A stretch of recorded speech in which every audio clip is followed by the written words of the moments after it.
L'improvisation Nouveau-Brunswick présente Catégorie libre.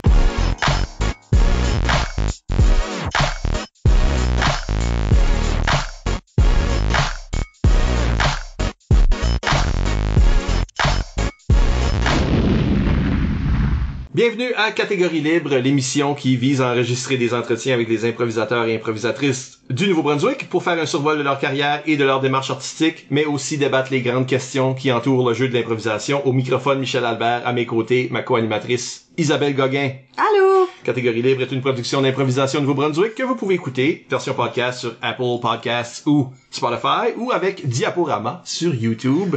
Notre invité aujourd'hui est Marc-Samuel Larocque. Marc-Sam débute officiellement sa carrière à l'école Marie-Esther de Shippagan en 10e année, déjà à ce moment-là nommé capitaine de l'équipe, poste qu'il occupera de 2004 à 2006. Il devient ensuite capitaine de l'équipe de l'Université de Moncton, campus Shippagan, qu'il amène à la Coupe universitaire de 2007 à Trois-Rivières. À l'Université de Moncton, campus Moncton, il se joint à la Licume d'abord comme substitut des Jaunes, puis membre et enfin assistant capitaine de l'équipe des Bleus. En 2010, il fera partie de l'équipe étoile de l'Université de Moncton qui se rendra à la finale à la QI 2010. Il revient au jeu après ses études grâce aux Zèbres d'or, participant plusieurs fois et guidant son équipe à la victoire lors de sa première édition en 2014. Marc-Sam, bienvenue à l'émission! Ben merci! Merci d'être là. On parlera avec Marc-Sam de sa carrière et de sa démarche artistique. D'abord, et dans la deuxième moitié de l'émission, des limites du bon goût. Oui. Avant d'aller beaucoup plus loin, n'oubliez pas d'utiliser le hashtag ou mot-clic Catégorie libre pour réagir à l'émission pendant que vous l'écoutez. Plusieurs d'entre vous ont déjà participé en suggérant des questions. On les utilisera pendant l'émission. Marc-Sam, Qu'est-ce que c'est? comment t'as commencé ça de l'improvisation? Dans la bio, j'ai écrit officiellement en 10e année parce que c'est officiellement en 10e année. Mais ma première improvisation à vie s'est passée en 3e année à l'école L'Étincelle de Sainte-Marie-Saint-Raphaël, chez nous. Parce qu'en 3e année, pour une raison ou une autre, on n'avait pas de cours de musique. C'était des cours de théâtre. Et il avait engagé Robert Gauvin pour donner des cours de théâtre. Fait que je me rappelle, No name. un gars qui éventuellement a fait des affaires en politique. Fait que ça, c'est ma première impro que je me rappelle d'avoir fait. OK, tu te souviens de l'impro, là? Ben, je me rappelle, c'était pas bon. Mais je m'en rappelle. Je me rappelle qu'on a fait de l'impro là, parce que j'en avais parlé avec mes parents, puis éventuellement on a fait comme, ah, ok, ben c'est de l'impro, puis on a de la famille qui a déjà fait ça, puis bla, puis bla, puis bla. Ensuite, ma première game d'impro officielle s'est passée en 7e année, pendant la semaine de la fierté française, parce que c'est un amour. Et on avait une game d'impro, et j'étais capitaine d'une des deux équipes. Et probablement, moment formateur, moi, à ce moment-là, je faisais beaucoup de théâtre, beaucoup de scènes, beaucoup de camps d'été de théâtre, beaucoup même de juste des pièces de théâtre, etc. Puis on avait perdu contre le gars populaire de l'école qui faisait des jokes de Grimm. Fait que ça m'avait comme vraiment fâché. Je me souviens que j'avais pleuré. Genre en 7e année. Et là, on jump à Marie-Esther en 10e année. Ok, ben, mon père était directeur à l'école. Ah oui? Ah oui, Oui. vraiment. Et il avait pris l'habitude de m'appeler à l'intercom que voulait me parler. Fait qu'à un moment donné, j'entends la secrétaire qui dit, ok, Marc-Samuel au secrétariat, Marc-Samuel, merci. Ça sonnait comme si t'étais tout le temps dans le trouble. J'étais tout le temps dans le trou, mais tout le monde savait que, ah, ok, bon, ton père veut te donner comme 10 piastres, t'allais manger au Dixie. OK. Fait que ça ressemblait à ça. Et là, il me dit, hey, il y a un de mes anciens élèves, Frédéric Mallet, il a mis une feuille à un secrétariat pour faire de l'impro. Je suis comme, ok. Il dit, non, mais tu vas aimer ça, là, tu sais, cousin ta mère, Hugues, il en a déjà fait. Tu vas aimer ça, c'est comme du théâtre, mais, ok. Vous êtes une famille d'impro, là. C'est ça? I guess. Long line I d'improvisation. guess. Ouais, mais tu sais, la péninsule, c'est du très loin, c'est du très proche, là. Fait que là, j'ai commencé l'impro. Sous la première année, c'était Fred Mallet qui nous coachait. Puis on a participé à un tournoi régional à Bathurst, 2004, là. Puis c'était vraiment notre premier tournoi que j'ai participé, c'était en 10e année. Puis j'ai super aimé ça. C'était une façon de faire du théâtre que j'aimais beaucoup faire à l'époque, puis j'aime encore beaucoup faire, mais ça me permettait d'en faire sur une base beaucoup plus régulière. Tu sais, t'as pas à te préparer, t'as pas à faire les pratiques, t'as pas à faire everything pour travailler 6 mois pour faire 3 représentations. Fait, ça c'était le fun. Et à ma première partie contre l'équipe de Bouctouche de Frédéric Melançon, on a gagné, j'étais première étoile. Ouh. Fait le deuxième moment formateur, la tête m'a enflé à peu près grosse de même. Puis là, ça fait de la bonne radio quand on dit grosse de même. Ouais, oui. C'est ça qui est le fun. Imaginez-les à la maison, là. C'est ça. Pour ceux qui me connaissent, là, faites une grandeur, c'est probablement raison. Puis Puis l'ajouter un pied. c'est ça, à peu près. Circonférence. Puis fait que c'est ça, on fait ce tournoi-là, et là, la piqûre est pognée. Mes amis, c'est ma gang d'impro. Et là, vraiment, on repart. C'était le break qu'il y avait eu à Shippagan. début 2000, où est-ce qu'il n'y avait pas eu d'équipe. Tu sais, Shippagan a toujours eu des joueurs et des joueuses très très forts. Il y a eu des bonnes équipes, mais il y a une longue période où il n'y a rien eu. Fin 90, début 2000. C'était notre gang qui a reparti l'impro à ce moment-là. On a même réussi éventuellement à faire une amicale. C'était Rémi Goupy qui était agent de développement communautaire, je pense qu'on était en 12e année. Sylvain Ward était mêlé là-dedans aussi. Puis on a vraiment réussi, mais Fred a pas pu, pour des raisons de santé, pour des raisons de travail, a pas pu continuer à nous coacher. Fait que j'étais devenu, en 11e année, président du comité, capitaine de l'équipe et coach. J'ai appris à faire de l'impro en coachant puis en travaillant sur mon équipe afin qu'on essaye de faire les meilleurs impros possibles pour aller jouer le tournoi au singulier qu'on allait jouer parce qu'on savait très bien qu'on se classerait pas pour la gougoune. J'ai jamais participé à une gougoune de mon secondaire. Okay. C'est jamais arrivé. J'ai été officiel au gougoune après quand j'étais à la Licume, mais j'ai jamais été joueur dans une gougoune. Fait que j'ai eu un gros élan de fierté quand quelques années plus tard, Shippagan avec les Katia Jawed puis les Richard Larocque se sont rendus à une gougoune. Ça m'avait comme yes Shippagan, go. Ça c'était super le fun. Qu'est-ce qui était ton inspiration en tant que entraîneur en herbe presque, mais où est-ce que tu prenais là ton jus, qu'est-ce que t'enseignais? On essayait de faire les meilleurs sketchs possibles. À ce moment-là, moi j'avais écouté beaucoup la LIA. Quand j'ai commencé mes impros, j'ai vraiment essayé de driller Rogers. La LIA a joué longtemps dans la péninsule. Ben c'est ça, fait que j'ai vraiment été chercher cette espèce de vibe là. Aussi du côté quand je réussis à mettre la main sur de l'impro même de la LNI ou des vieux sketchs, genre on essayait vraiment de le faire de faire la meilleure petite pièce de théâtre. Encore une fois, c'était background théâtre que j'avais au début. Fait que je faisais la meilleure pièce de théâtre drôle en 2 minutes sur un thème donné. On travaillait les catégories parce qu'on était vraiment pas fort en catégories. Fait qu'on travaillait aussi beaucoup les catégories, mais tout croche. Maintenant que ça fait 10-15 ans que j'en fais, je sais qu'on travaillait ça tout croche, mais c'était le mieux qu'on avait à ce moment-là, puis on le faisait vraiment pour l'amour du jeu. Le but, c'était d'aller s'amuser, d'aller faire de l'impro, puis on a réussi à en faire ma 10, 11 et 12e année. Arrivé à l'université de Shippagan, campus de Shippagan, la grande majorité de mon équipe d'impro du secondaire était aussi avec moi là. Et Rémi Goupy était le capitaine des Diachinons de Caraquette. Fait que des discussions avec Rémi qui nous avait aidé à faire notre tournoi amical, etc. On avait réussi à se rendre à la QI de... Tu l'appelais capitaine, mais tu veux dire coach. Coach. Oui. On a plus d'un coup, il retourne à l'école. C'est ça, c'est style. Rémi avait besoin d'un petit peu d'upgrading. La joke a toujours été avec... Il a 30 ans, puis il est capitaine de l'équipe du secondaire. Il est fort. Rémi a toujours fait la joke que lui, Fred puis Sylvain voulaient s'inscrire en français langue seconde à Saint-Boniface pour aller faire une QI, tu sais. Ouais. Oui. Ça aurait fonctionné. Fait anyways, on se rend à la célèbre QI de Mario Jean. Oh, fait que cette QI-là. Oui. Oh mon Dieu. Je suis probablement le joueur. Qui pue. Oh, wow. Ça, c'était Je m'excuse, Jean de Trois. Il y a tellement des bons moments, cette QI-là. Et je suis l'improvisateur. Bon, je suis à la retraite, là, mais je suis le plus proche d'être actif et le plus jeune qui a participé à cette QI-là. Fait que ça, c'est des bons moments. On a presque gagné l'équipe de Moncton. Je quoi, dans ma tête? Ouais, moi, je pensais que vous aviez. Ouais, dans ma tête, vous nous avez gagné. Mais sais-tu quoi? J'étais coach de cette équipe-là. Et, arrivé proche. Oui. Contre l'équipe du CUS. Oui. De l'UMCS, en tout cas, comme ça s'appelle.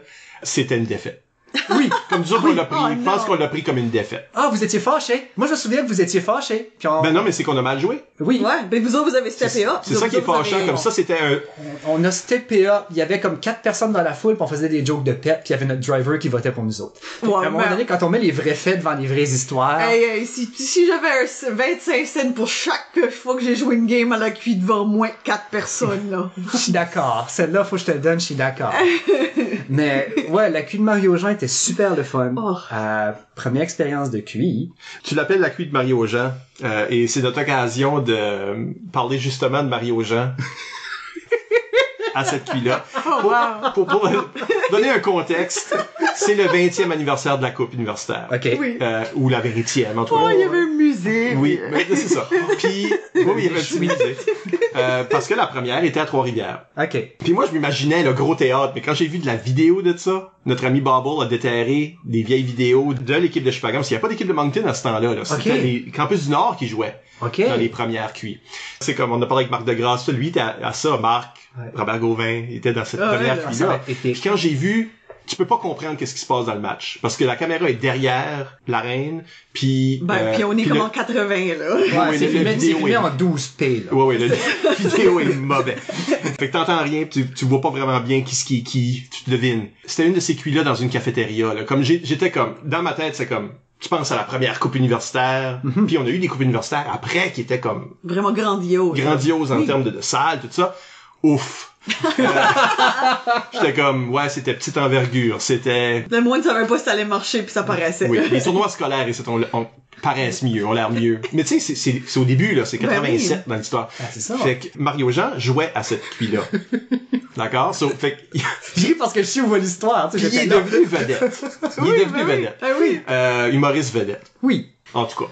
Puis, c'est ça, fait qu'ils l'ont invité comme président d'honneur. Oui. Et il y avait une tempête de neige cette fin de semaine, là, etc.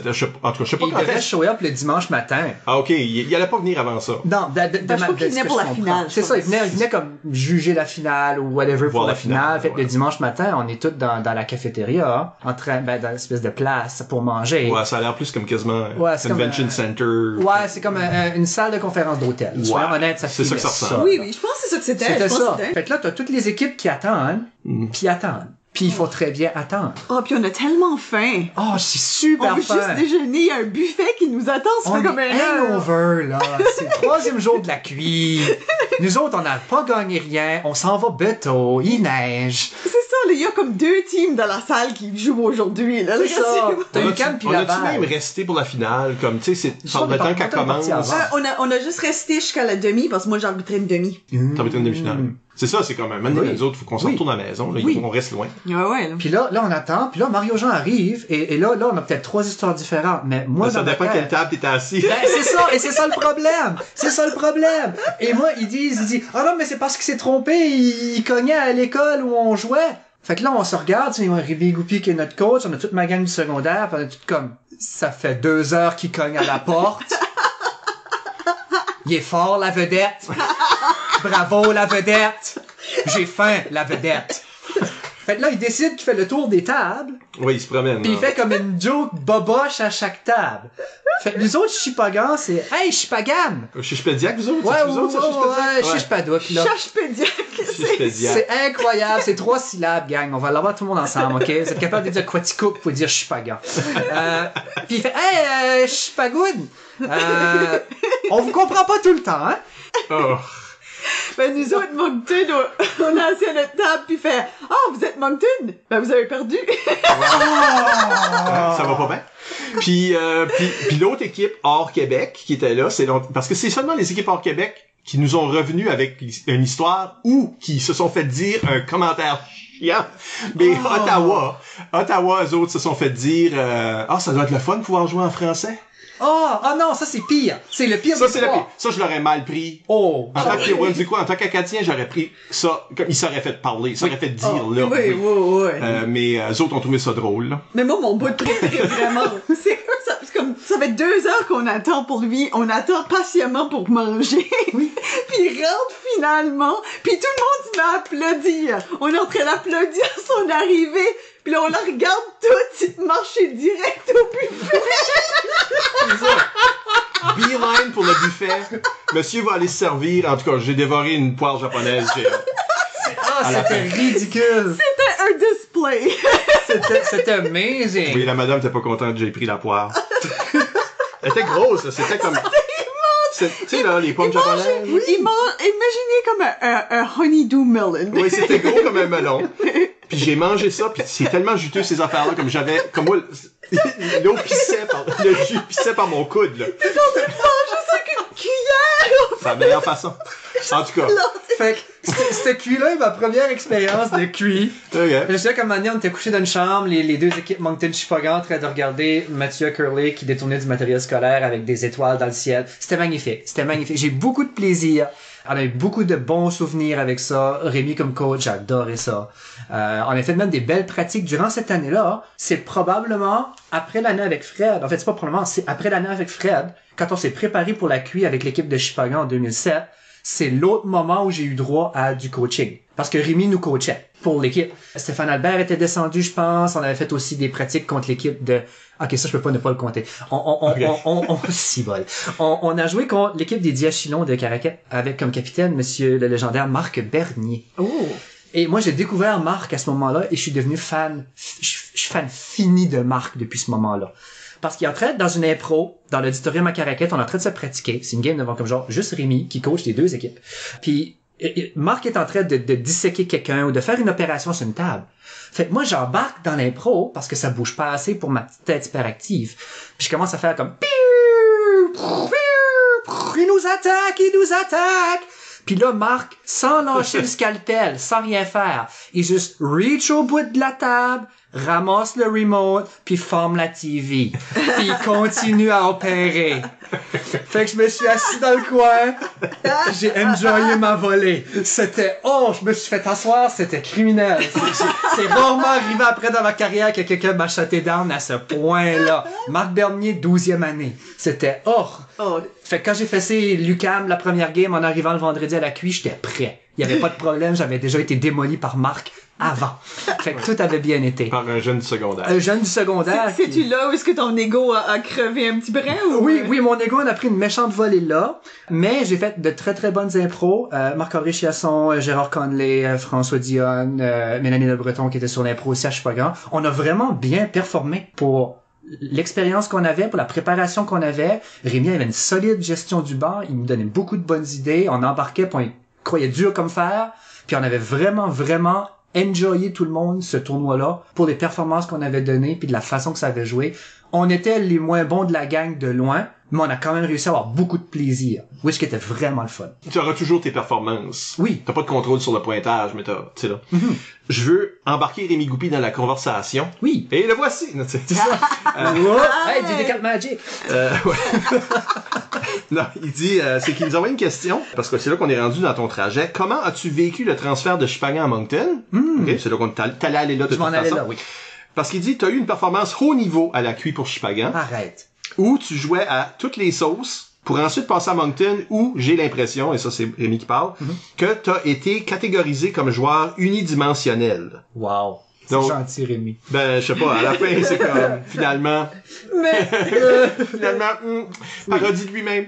Non, mais... ouais. Puis je suis d'accord. T'as passé de capitaine coach pendant longtemps. Oui. Gros poisson dans un petit bocal.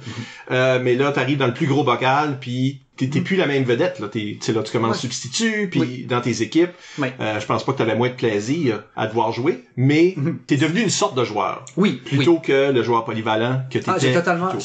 J'ai été étiqueté et je me suis éventuellement étiqueté avec la même étiquette. Ça fait partie de mon parcours d'impro. Puis ça, c'est une partie, pas que je regrette, ça fait partie de ma carrière, mais j'ai vraiment, à un moment donné, les gens vont m'aimer pour un style, ça fonctionne quand je fais un style, ça fonctionne pas tout le temps quand je fais d'autres choses. Pour mon équipe, pour le fait que la salle rit quand je fais ça, puis elle rit pas quand je fais d'autres choses. Pour le spectacle, éventuellement, j'ai commencé à être ce joueur-là qui est hyper cabotin, qui est hyper même vulgaire à certains moments, qui est hyper rough, mais toujours dans le but de faire rire la foule. L'oreille a toujours été, est-ce que le monde rit? Est-ce que ça fonctionne? Est-ce que ça donne quelque chose? J'ai pas toujours réussi. J'ai même souvent pas réussi. Mais pour répondre à la question à Rémi précisément, quand je suis arrivé, puis c'est drôle, Isabelle, tu dis, est-ce que c'est là que ton ego a déflaté? Quand j'ai passé de capitaine à la QI, où est-ce que, honnêtement, je m'en suis bien sorti, pour arriver substitut à la licume, là, j'ai mangé mon vrai coup de pied. Là, j'étais pas content d'être substitut. J'étais vraiment pas content du tout. J'avais plus d'expérience que d'autres personnes, j'avais d'expérience universitaire que d'autres avaient pas. J'avais joué beaucoup plus au secondaire, j'avais capitainé mon équipe, j'avais coaché mon équipe, j'avais organisé des tournois.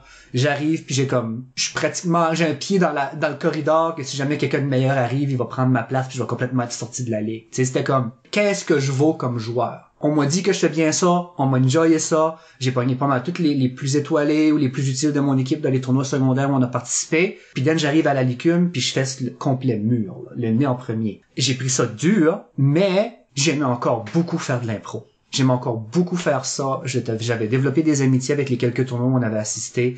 Puis j'avais vraiment envie de continuer dans ça. Fait que j'ai show up à chaque semaine. J'ai été là, j'ai fait de mon mieux pour être ma tête de cochon, en fait, le mieux possible pour être de bonne attitude avec les autres.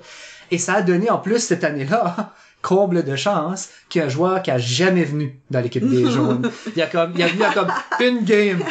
Fait que j'ai joué toute la saison, sauf que j'ai pas eu le titre de joueur. comme forever dans ma biographie d'impro, faut que je mette que j'étais substitut. Which Ben, est je pense fine. que tu... Oh, Which bah, est fine. Which est là, fine. quand tu joues plus de matchs que le joueur que tu remplaces, moi je suis Oui. get some point. Oui, ça type off, Oh, là. c'est personne n'a perdu son titre. Tu sais, on était l'équipe de Marc Doiron, les Jaunes. C'était une belle équipe. On a eu beaucoup de plaisir. Il y avait Travis puis il y avait Marc Bernier aussi qui était là-dessus. Fait on a eu beaucoup de plaisir. Ça a été difficile de passer à la licume. J'ai vraiment compris qu'il y avait des joueurs à ce moment-là qui avaient beaucoup plus d'expérience coachée, beaucoup plus d'expérience de glace, qui étaient beaucoup plus polyvalents que moi. Puis je pense que c'est un peu de la peur de mon côté de pas être fort dans les catégories. Puis de trouver justement un carcan où est-ce que les gens rient quand je parle, quand je fais des jokes vulgaires ou quand je fais des jokes raides, les gens rient, c'est instantané, j'ai un bon timing comique pour ça. Je pense qu'éventuellement c'est ça où est-ce que les gens m'ont cimenté dans ce bon Marc Sam embarque, hide your wife and kids, ça va être quelque chose. Tu sais, c'est comme ça va fesser dur. Mais l'ancien, en même temps, je pense que t'étais meilleur quand t'étais au secondaire, mais l'ancien joueur polyvalent, là, on le voyait des fois. Moi, j'ai toujours apprécié les moments où ce que tout d'un coup, c'est comme parce qu'on s'attend pas que Marc Sam fasse une dramatique qui est touchante puis qui nous embarque, puis déjà ça c'est difficile. Oui. D'avoir une réaction. Ça ajoute comme un genre comme flip des attentes de plus parce que tu tout d'un coup. C'est ça, tu t'attends pas à ça. C'est ça. Ça aidait, mais tu repuisais dans ces autres éléments-là aussi. Là. On peut pas vraiment dire que t'avais une couleur. Non, les gens s'attendaient à ce que je fasse des choses. Moi, je n'allais pas là avec l'idée que j'allais faire une seule chose. Mais c'est sûr que si mon équipe est en difficulté ou si j'avais pas une grosse soirée, on allait commencer joke de graines. On allait repartir la machine pis ça allait fonctionner. Puis, tu sais, autant que les gens me connaissent pour ça, autant que ma catégorie préférée est et a toujours été la catégorie dramatique. Okay. Parce que ça revient vraiment à la base du théâtre que j'ai fait. Tu sais, quand je suis au secondaire, en plus de coacher puis d'être capitaine de l'équipe, je me rendais à Tracadie une fois semaine en courant, en passant prendre un frit au McDo parce que je suivais des cours d'une école de théâtre à cet endroit-là, où est-ce qu'on a eu une excellente pièce avec d'excellentes critiques à la fin. Fait que j'ai toujours aimé le théâtre. J'en ai fait quand je suis arrivé à Moncton, mi-2010, je suis dans une troupe de théâtre communautaire. Fait que j'ai fait des pièces avec eux autres.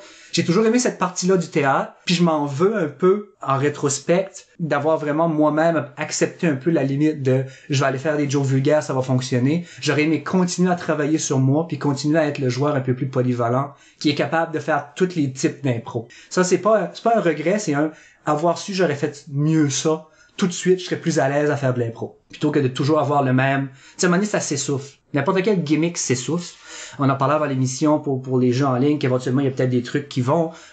de toujours avoir un style de joke précis, ça finit par s'essouffler. Puis ça, on pourra en parler beaucoup plus dans la deuxième partie aussi, parce que c'est basically de ça qu'on va pousser, là. C'est une partie de la limite. Exactement.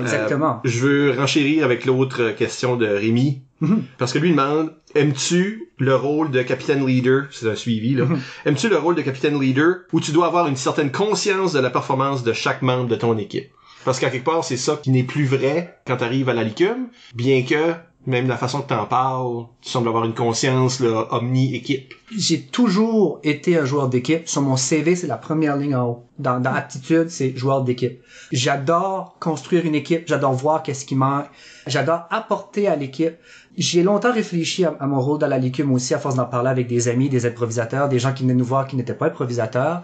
Puis il y avait pas vraiment personne à mon époque qui avait ce rôle-là dans la ligue, de joueur vraiment trash, de joueur vraiment qui frappe. Alors que Rémi, Sylvain et tout le monde me parlaient de comme, tu sais, les Doyle de ce monde, puis c'est comme les joueurs vraiment très capotés, très forts. Moi, je suis arrivé en même temps que Luigi Beaulieu, Gabriel Robichaud. Il y avait des joueurs comme Marc Bernier qui étaient hyper polyvalents dans tout. Il y avait des gens qui faisaient beaucoup de choses, mais la partie du joueur plus trash n'était occupée par personne. OK. Fait qu'éventuellement, je me suis dit, ça fonctionne, les gens aiment ça, ça rit, je peux faire cette partie-là. J'ai pas de problème à la faire. Fait que ça a aussi aidé à shaper mon personnage de Marc Sam, qu'éventuellement j'ai dépersonnifié pour les gens qui me connaissent à l'extérieur de l'arène. Je suis pas du tout le personnage de Marc Sam que je fais quand une game d'impro commence. Tu sais, je travaille pour la jeunesse, je fais attention aux gens, j'essaie de blesser personne, de vraiment faire le tour, alors que dans l'arène, c'est all gun blazing, là. C'est comme, on va tirer puis on va voir ce que ça fait, puis sorry not sorry, là. Fait, honnêtement, oui, j'adore le rôle de capitaine, j'adore le rôle de gérer l'équipe. Des bons moments que j'ai eu comme capitaine au secondaire, c'est quand j'ai réussi à dégeler quelqu'un sur le banc qui a sa troisième game du tournoi, je le file toutes mes idées. Moi, j'embarque 2 impros, mais toutes mes idées sont filées à lui parce que je suis tanné qu'il n'y a pas de fun. Fait que basically, je fais le rôle du coach, où est-ce que je fais rien en tout, puis je le pousse lui à aller, puis Dan lui sort, puis all smile, puis comme il a eu sa 3e étoile, puis c'est comme, il est boosté au bout. Ça, pour moi, c'est des plus grandes victoires que quand moi, je prends une étoile. De très, très loin. Je préfère que tout le monde ait un bon moment, la foule et les joueurs sur mon banc. Fait que si je peux être capitaine, puis que c'est ma tâche, je sais que je vais donner mon 110% pour le faire. Puis on pourra parler aussi de comment est-ce que tu construis des équipes, parce que dans le Zèbre d'Or, oui, t'es un peu à la tête de ces équipes-là. On va en parler, mais je veux pas changer la chronologie. Oui. Je veux qu'on parle de ton pas seulement de ton expérience Licume, mais cette QI-là en 2010, ton retour à la QI. Oui. Tu vois, si on parle de la Licume, j'étais substitut dans les jaunes. Après ça, j'étais dans les bleus, parce que j'allais justement avec Isabelle. Puis après ça, j'étais assistant capitaine. J'étais capitaine comme 2 games. Puis après ça, j'étais assistant capitaine de nouveau. Et éventuellement, j'ai réussi à me faufiler dans un chandail de l'équipe étoile. Et ça, j'étais très content. J'étais très content. Il me fait plus. Mais c'est un chandail d'équipe étoile que j'ai. Il te fait plus? Non, il me fait plus du tout. Comment c'est possible? À mon avis, t'as perdu du poids depuis ce temps-là. Oh, j'ai perdu 80 livres depuis ce moment. Okay, c'est pour ça qu'il me fait plus. Il est flottant. Oh, non, okay, c'est ridicule. okay. C'est ridicule. Je peux le mettre par le haut. C'est comme, j'ai essayé. ça fit. Wow. Fait que, honnêtement, par là, il est toujours en display dans mon garde-robe. C'est la première chose que je vois quand je vois mon garde-robe. C'est mon chandail d'équipe étoile et c'est mon chandail de l'équipe du campus de Shippagan, qui était juste un chandail vert no name, genre, qui était là aussi. C'est mes 2 chandails qui sont les premiers parce que c'est des chandails que j'aime beaucoup regarder puis qui me rappellent de très très bons souvenirs. Fait, la Licume, ça se passe bien. Je deviens ce genre de joueur-là dans une espèce de limite. Je me mets des propres barrières. Les gens aiment ça. Fait que je solidifie les barrières tout autour du personnage de joueur cabotin à l'extrême. C'est que je vais ramasser des cartons de vote dans mon dos pour faire une explosion gore. Fait que c'est des cartons rouges qui m'explosent du vent, hein. Mais j'ai aucun timing. Fait que je le fais trop tôt, pas assez tôt, bon mauvais moment. Je suis le genre de joueur qui va revenir sur ses impros pendant 6 à 8 mois. C'est-à-dire, j'aurais dû, j'aurais pas dû, j'aurais dû, j'aurais pas dû. Ah ouais. Ah, oui, wow. Solide, parce qu'on dirait pas que tu joues avec la possibilité de regret. Oui. Je joue avec la possibilité de regret constamment parce que je veux que tout le monde ait un bon moment. C'est compliqué avec le style de jeu que je donne. Oui. Mais c'est un beau défi. Fait là, je me ramasse dans cette équipe-là de 2010 à la QI. On avait une très, très forte équipe par rapport à la ligue. Là, c'était les vrais bons joueurs. Moi, j'étais là aussi.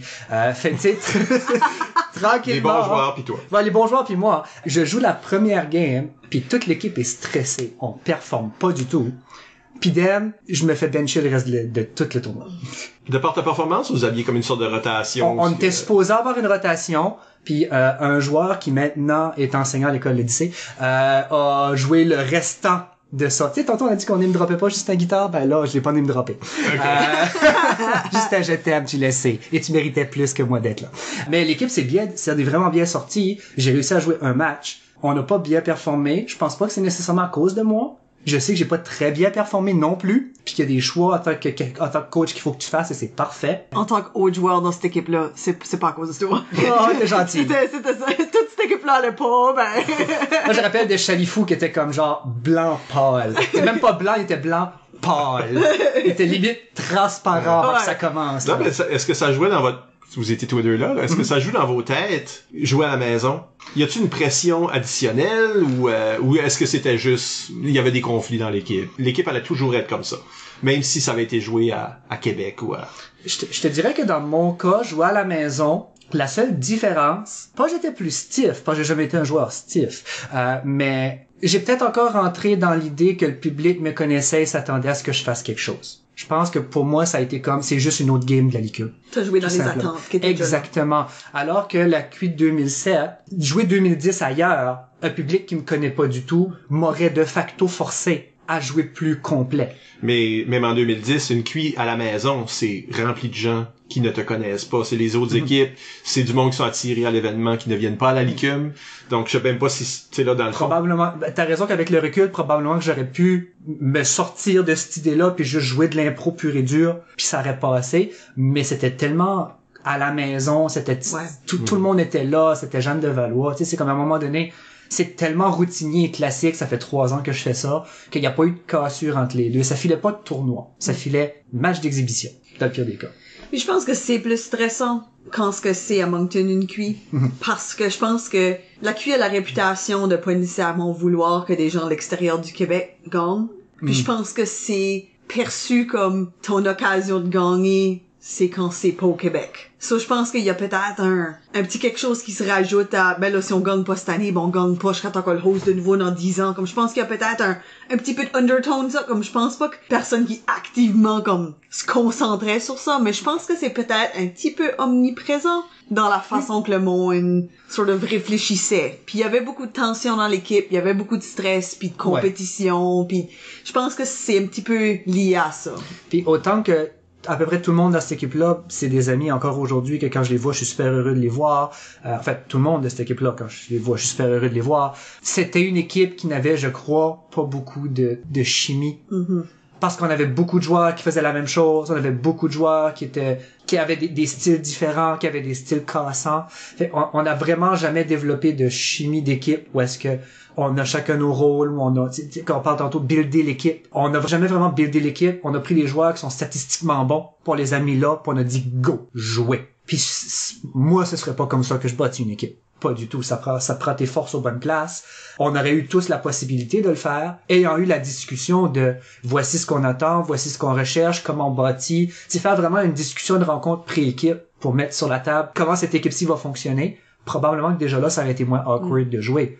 Mais là, t'avais du monde qui était habitué, c'était pratiquement tous des mangeux de puck à ce moment-là, là. Mangeux de glace, là. Ouais. On était tous habitués à jouer 9 impros sur 8, là. Ouais, beaucoup de têtes fortes, oui. Exactement. Et ça, c'est compliqué. Ça, sur un banc, c'est compliqué. Très, très compliqué à gérer. Ouais, comme je suis vraiment d'accord. Je pense qu'on a joué de l'impro, on n'était pas une équipe. Non, pas du tout. Là-dessus, je vais lire la question à Stéphane Bellard. Allô!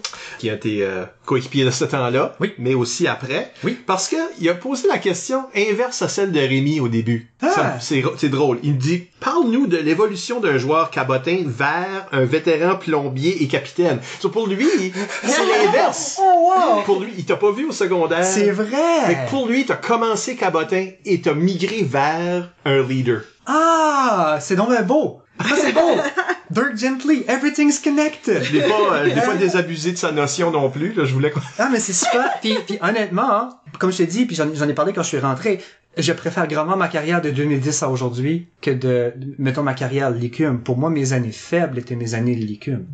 Mes années au secondaire, j'avais pas le choix de performer parce que j'étais avec une équipe qui jouait pour le plaisir, mais qui n'aimait quand même pas perdre. Puis j'étais celui qui faisait le plus de scènes, j'étais celui qui avait le plus de connaissances, j'étais celui qui avait le plus recherché l'impro. Puis tu sais, mes joueurs étaient super bons, mais ça reste que ça gelait devant une catégorie. J'avais, comme Marc-André Chiasson a toujours été pour moi le plombier ultime, parce que lui, tu disais go, puis il regardait même pas, il juste mettait le pied. S'il y avait un trou là, il aurait jamais vu, il serait tombé dedans parce que l'équipe qui a dit go. C'est ça pour moi, c'est le genre de joueur que je prends sur mon équipe. Any day. Et oui, Stéphane qui m'a vu seulement à la licume. En plus, Stéphane qui m'avait à ma 2e année de licume. Pour ensuite me voir revenir un peu plus du côté du zèbre. Ce genre de joueur-là où est-ce que je veux juste faire de l'impro, donner un bon spectacle, que les deux équipes aient du plaisir, que mon équipe ait participé égal. C'est super drôle comme question après la question de Rémi.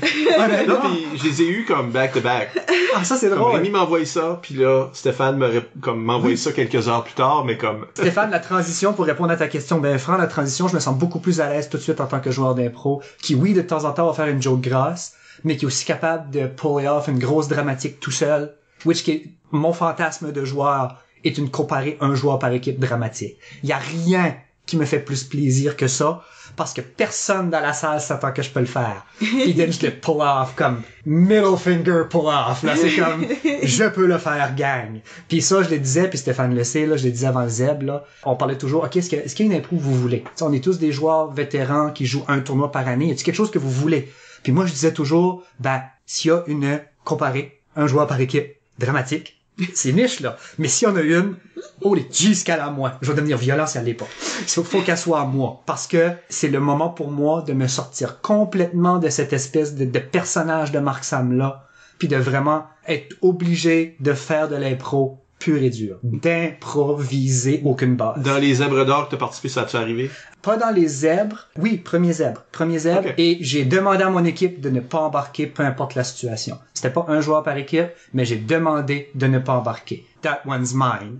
Puis les 2 fois, ça a bien été. Puis j'étais super content de mon impro. Parce qu'il aurait certainement pu rentrer, là. T'avais Joanie Thomas dans cette équipe-là, Oui. t'avais Stéphane Bénard qui se Thomas Mallet, Marc Bernier, c'était des gens qui embarquaient, là. On était une grosse équipe de qu'est-ce qui embarque, c'était 3 qui répondaient moi, puis il fallait que quelqu'un décide d'embarquer, que c'est fini. dont 2 qui s'attendaient d'être comédiens, ou qui étaient comédiens à cette époque-là. Exactement. Fait on était une grosse équipe à ce moment-là, mais ça, pour moi, ça c'était mon moment, puis je peux pas plus remercier l'équipe de me l'avoir donné quand la chance a passé. Ça, j'étais vraiment, là, mon tournoi était fait. À ce moment-là, mon tournoi était fait. Comment est-ce que tu bâtis une équipe de zèbres d'or? Parce qu'il y a plein de monde qui cherche des tips. Oui. OK. Parce que ton équipe a changé de nom chaque année. Oui. Fait que t'avais jamais la même distribution. Hot Dog Woof Woof Player #YOLO, la première année. Oui. Wow, félicitations pour actually être capable de savoir ça. C'était magique parce que, bien que j'haïs ce nom, c'était magique parce que vous l'avez gagné. Oui. Et à Radio-Canada, ils ont été obligés de dire votre nom. Oui. Mais ils ont seulement dit les hot dogs. Ah. Et j'étais fâché. Ah. J'étais fâché après Nicolas Steinbach de nous avoir dit les hot dogs. Au moins, ils ont gardé le Z. Ils ont gardé C'est les hot dogs. les hot dogs. Oui, ça, j'étais content de ça. Et le nom, c'était évidemment le magnifique Marc Bernier qui nous avait trouvé ça. Évidemment. Comment est-ce qu'on s'appelle? Puis il nous a texté ça, puis tout le monde ensemble, on a fait oui. Super. Pour bâtir une équipe du zèbre, bon, premièrement, on va mettre la vraie raison pourquoi tout le monde était là. Ils voulaient jouer. On va se dire les vraies affaires. Oui. Mais, moi, si je suis capitaine, je vais prendre le rôle qu'on ne réussit pas à bâtir, qu'on ne réussit pas à placer. Ça qu'au zèbre, j'étais drastiquement moins cabotin parce que j'avais Marc Bernier et j'avais Stéphane Lénard. 2 excellents joueurs, mais des joueurs hyper rapides. Ils sont drôles, ils me font pleurer de rire. Ils sont magnifiques à voir jouer et ils sont déjà de type très cabotin. Fait qu'on n'a pas besoin d'un 3e colon. Non, pas du tout. 2, c'est même relativement beaucoup, mais ils se sont pas mangés un l'autre. Ils ont réussi à vraiment partager cette énergie-là. Puis le premier zèbre était plus cabotin que les autres dans ma tête. On en parlera tantôt comment j'ai vu mes 3 zèbres, mais j'ai vu les 3 premiers zèbres de façon différente. Mon premier zèbre, c'est le zèbre beaucoup plus cabotin, beaucoup plus genre, OK, on a une gang de chums, on se fait un tournoi, ça va être le fun. Le deuxième, il y avait déjà des équipes un petit peu plus classées. Il y a des gens qui ont fait printer des chandails, ils ont fait des pratiques. Puis le 3e zèbre, il y avait des équipes de la ligue. Puis c'est pour ça, en partie, que j'ai pas joué au 4e, parce que moi, je voulais vraiment de ligue de garage, là. T'sais, j'ai 2 enfants, je travaille tout le temps, fait que j'ai pas le temps non plus de vraiment me donner. Je dis pas que je reviendrai pas jamais au zèbre, là. Ça commence à me gratter un peu de faire de l'impro, là. Mais le premier zèbre, c'était ça. Thomas Malek était là, et moi, on a fait beaucoup plus de plombier. On a fait beaucoup plus de, OK, on a fait beaucoup d'impro que Stéphane et Marc embarquent. On va prendre le relais. Joanie, elle a pas fait beaucoup d'impro, mais beaucoup de scènes. Fait qu'elle, elle apportait beaucoup de côté vraiment théâtral solide. Elle apportait des personnages solides. Elle apportait un narratif hyper solide. Et cette équipe-là a très très bien fonctionné parce que justement, on avait chacun nos catégories. Ce que l'équipe de 2010 de Moncton n'avait pas, tout simplement. T'as appris de tes erreurs d'une façon, ou t'as appris des erreurs qui avaient été faites? J'ai appris des erreurs. C'est pas ton erreur. Non. mais c'était un peu comme ça aussi que mon équipe du secondaire avait été bâtie. C'était encore une fois par les gens qui voulaient, mais éventuellement, on s'est tous donné un type. On s'est tous donné un rôle. J'en avais un qui était très fort en chanter, mais qui performait pas beaucoup ailleurs. Il a fait toutes les chanter, puis éventuellement, il a drifté vers faire les rimés. Parce qu'il chantait, ça rimait. Puis éventuellement, ça embarquait, ça fonctionnait. Pour moi, bâtir une équipe, un peu comme tu bâtis une équipe de hockey ou tu bâtis n'importe quelle autre équipe, t'as besoin d'avoir des rôles définis.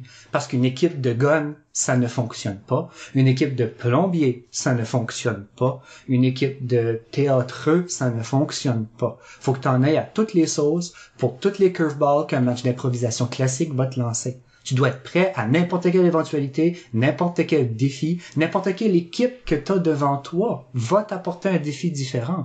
Tu dois avoir dans ta conception d'équipe prévu ça. Je suis impressionné de ton humilité dans ça, où ce que toi t'es prêt à te fondre au rôle qui manque. Quand t'es un joueur, c'est ce qui est plus simple, c'est je vais être moi-même. Je vais faire des choses que moi je suis bon à faire, je vais faire des choses que moi je veux faire, je vais me donner les défis que je veux me donner. Tu joues pour toi, là, tu joues. Oui. Ce que toi tu veux faire. Oui. Tandis que ton approche, c'est un peu de comme, je peux faire un peu de tout, donc je vais prendre le rôle qui manque. Oui. Ça prend Mais dans le fond, tu joues comme si t'étais un entraîneur. Parce que probablement, j'ai commencé à jouer en tant qu'entraîneur. Tu sais, Fred nous a donné d'excellentes bases, puis je peux pas assez remercier Fred. Une place chaude dans mon cœur, lui et Rémi, pour le rôle qu'ils ont eu de me partir en impro quand j'étais au secondaire. Mais j'ai quand même fait beaucoup de pratiques, j'ai quand même beaucoup travaillé sur les autres. Toute la pratique, je coachais. Puis là, on arrivait au tournoi, puis moi, j'avais jamais eu de coaching. J'avais été coachant. Puis then, j'appliquais ça à fly, un peu ce que j'avais dit aux autres de faire, puis je me voyais faire des erreurs que j'avais cassées sur eux autres, parce que moi, j'avais pas travaillé à les casser. Fait puis je voyais mon jeu aussi avancer comme ça. Fait que j'ai toujours eu ce type de jeu-là, puis ça, c'est de toutes mes équipes, de tous les sports, de tous les trucs que j'ai joués. J'ai toujours été, qu'est-ce qui manque? Je vais m'arranger pour le faire. Parce que c'est plus utile que de me forcer à être là. Et quand j'étais dans la licume, je me suis forcé à être quelque chose, même dans des équipes où j'aurais dû ne pas le faire. Et c'est pour ça que ces années-là, pour moi, sont un petit peu mes années noires, ou est-ce que ça a été des années formatrices pour moi, mais c'est pas les années où j'ai donné de bonnes impros. Je compte sur les doigts de ma main les impros à la licume où je suis content. Parce que ça t'a donné aussi une réputation. Oui, qui a été difficile à casser, qui a été très difficile à casser. À ce jour, elle existe encore. Ben à oui, ce jour, basé sur les questions qu'on a reçues ben, c'est pour la ça, deuxième c'est moitié. ça. J'ai regardé les questions puis j'étais comme, j'aurais pas dû dire oui. J'ai une carrière. Oui, ça va être touchy. Mais Oui. ben, pas nécessairement. Non. On dit ça, là. Ben non. C'est ça. On dit ça encore une fois pour perpétrer la légende et le personnage. C'est Ben c'est Parce ça, que c'est ça tout va ce que c'est. finir avec 15 minutes de dramatique. Smokes and Mirror. She's Non, Smokes and Mirror, c'est tout ce on que a c'est. tous notre, il y a tout un mythe autour de n'importe quel joueur Oui. ou officiel, tant qu'à ça, qui est dans le réseau. Dans un certain temps, tout le monde se rappelle de ces performances-là, mais toi, on est 10 ans plus tard. Oui. Puis t'es plus la même personne. Puis Que t'étais fait peut-être même ça? pas cette personne-là dans le temps, puis Ben oui, on l'apprend c'est maintenant. ça. Oui. Ben, et je n'étais pas que ça. Ben, c'est sûr que de faire une bonne impro classique qui passe bien, on en voit 100 000. Faire une grosse impro grasse et très vulgaire, on n'en voit pas beaucoup. Ça marque. À un moment donné, debout sur une bande avec Marc Doiron pogné sur le bras, la dernière minute puis à 55 secondes, il y a un avion qui vient frapper dans Marc. Ça, les gens s'en rappellent parce que c'est mémorable. C'est terrible. Mais c'est mémorable. Et Oui, c'est c'est choquant. c'est une des Oui. pierres angulaires de la discussion de la Oui. deuxième partie. Ben, je te dirais du côté du zèbre, je tiens personnellement à remercier Marc Bernier pour notre premier zèbre de ne pas avoir bu le samedi soir. Parce que Marc a joué pratiquement tout seul la demi-finale et la finale. Stéphane Bénard a donné une grosse game. Moi, je me souviens très bien. Je me vois la troisième personne être assis sur le banc avec une toast frite pis un rockstar, puis avoir mis comme le pied dans la bande juste statistiquement pour dire j'étais là. C'était pas un gros tournoi, mais j'avais super bien joué le vendredi, samedi, fait que j'étais fine. Honnêtement, le zèbre, j'ai beaucoup aimé ça jouer le premier. J'ai beaucoup aimé ça jouer le deuxième. Le troisième, ça sonne cheesy, là, mais je pense que je m'apprécie mieux en petite dose en impro. Toi-même? Moi-même, en tant que mon propre spectateur, je m'apprécie plus quand je prends des breaks. Puis c'est ça qui m'a fait ne pas revenir à la quatrième, refuser. Je crois que j'ai eu 2 demandes d'équipe au 4e Z, puis j'ai fait, you know what, les enfants, là. Surtout le stop and go, parce que Stéphane avait aussi envoyé une question qui évoquait ça, là. Oui. Le stop and go, ça fait partie de ton processus? Oui, parce que je pense que j'ai besoin d'être nerveux pour travailler. Si je tombe confortable, si je tombe routinier, j'aime pas ce que je fais. Moi, je change de job aux 3-4 ans, là. Mais pratiquement de domaine aux 3-4 ans parce que je veux toujours être en train d'apprendre, toujours être en train de... Je suis meilleur quand j'improvise plutôt que quand je suis sur le pilote automatique. Puis c'est comme, ok, je vais faire 2 jokes de même, puis ça va être ça, puis je vais m'asseoir, puis je vais hugger une coupe de vote, puis si on est assez bon, ça va passer le vote, puis on va recommencer à l'impro d'après. Fait, je suis pas un joueur de ligue, j'ai jamais cherché à jouer dans aucune ligue, mais de faire un tournoi ou 2, puis d'arrêter un moment, puis de revenir, moi ça me met du stress, les gens m'oublient. Puis là, quand ils reviennent, ils font comme « Ah, c'est right, Marc-Sam! » C'est comme, je trouve que ça fonctionne mieux au niveau du personnage que les gens s'attendent de moi. Si éventuellement je transitionne mon jeu vers le joueur que j'étais, disons, au secondaire, ou même plus vers les zèbres, là, peut-être que je me standerai plus à faire plus d'impro. Mais pour tout de suite, je tombe facilement dans la routine de ce personnage de Marc-Sam-là quand je fais trop d'impro d'un coup. Isabelle, on a une question éclair pour terminer le... Oui. Puis je pense que ça nous amènera doucement vers la deuxième moitié. Moi, j'ai assez pas hâte. Alexandre Hébert nous demande sur Hello, Facebook. Une question très pertinente qui demande, il dit, à part moi, combien d'autres improvisateurs as-tu tenté de tuer alors qu'ils étaient passagers dans ton véhicule? On va dire 0, Ben, parce que j'ai jamais tenté de te tuer. C'était purement accidentel. C'était purement accidentel. J'avais une van 7 places à l'université, right? Oh mon Dieu. J'étais celui qui conduisait les officiels au tournoi. J'étais celui qui conduisait les gens au Sports Rock après la game. J'ai toujours été celui qui conduisait les gens. Étant un bon gars de la Mecque, j'ai le pied qui vient avec. Fait que ça s'est beaucoup calmé depuis que j'ai des enfants, heureusement. Ben oui, la fois avec Beb, c'était on a passé proche de bien des choses. Puis ça m'avait calmé. Ça, Bébert, sache-le, cette fois-là, m'a calmé pratiquement for good. Oh, Donc, wow. faites attention sur la route, tout le monde. On va prendre une légère pause et au retour, on parle des limites du bon goût avec Marc-Samuel Larocque. Ça va être bon! À tout de suite.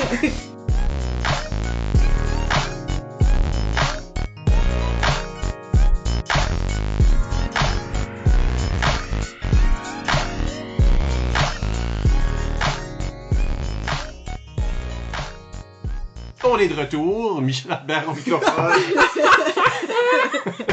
Je t'ai vu arriver.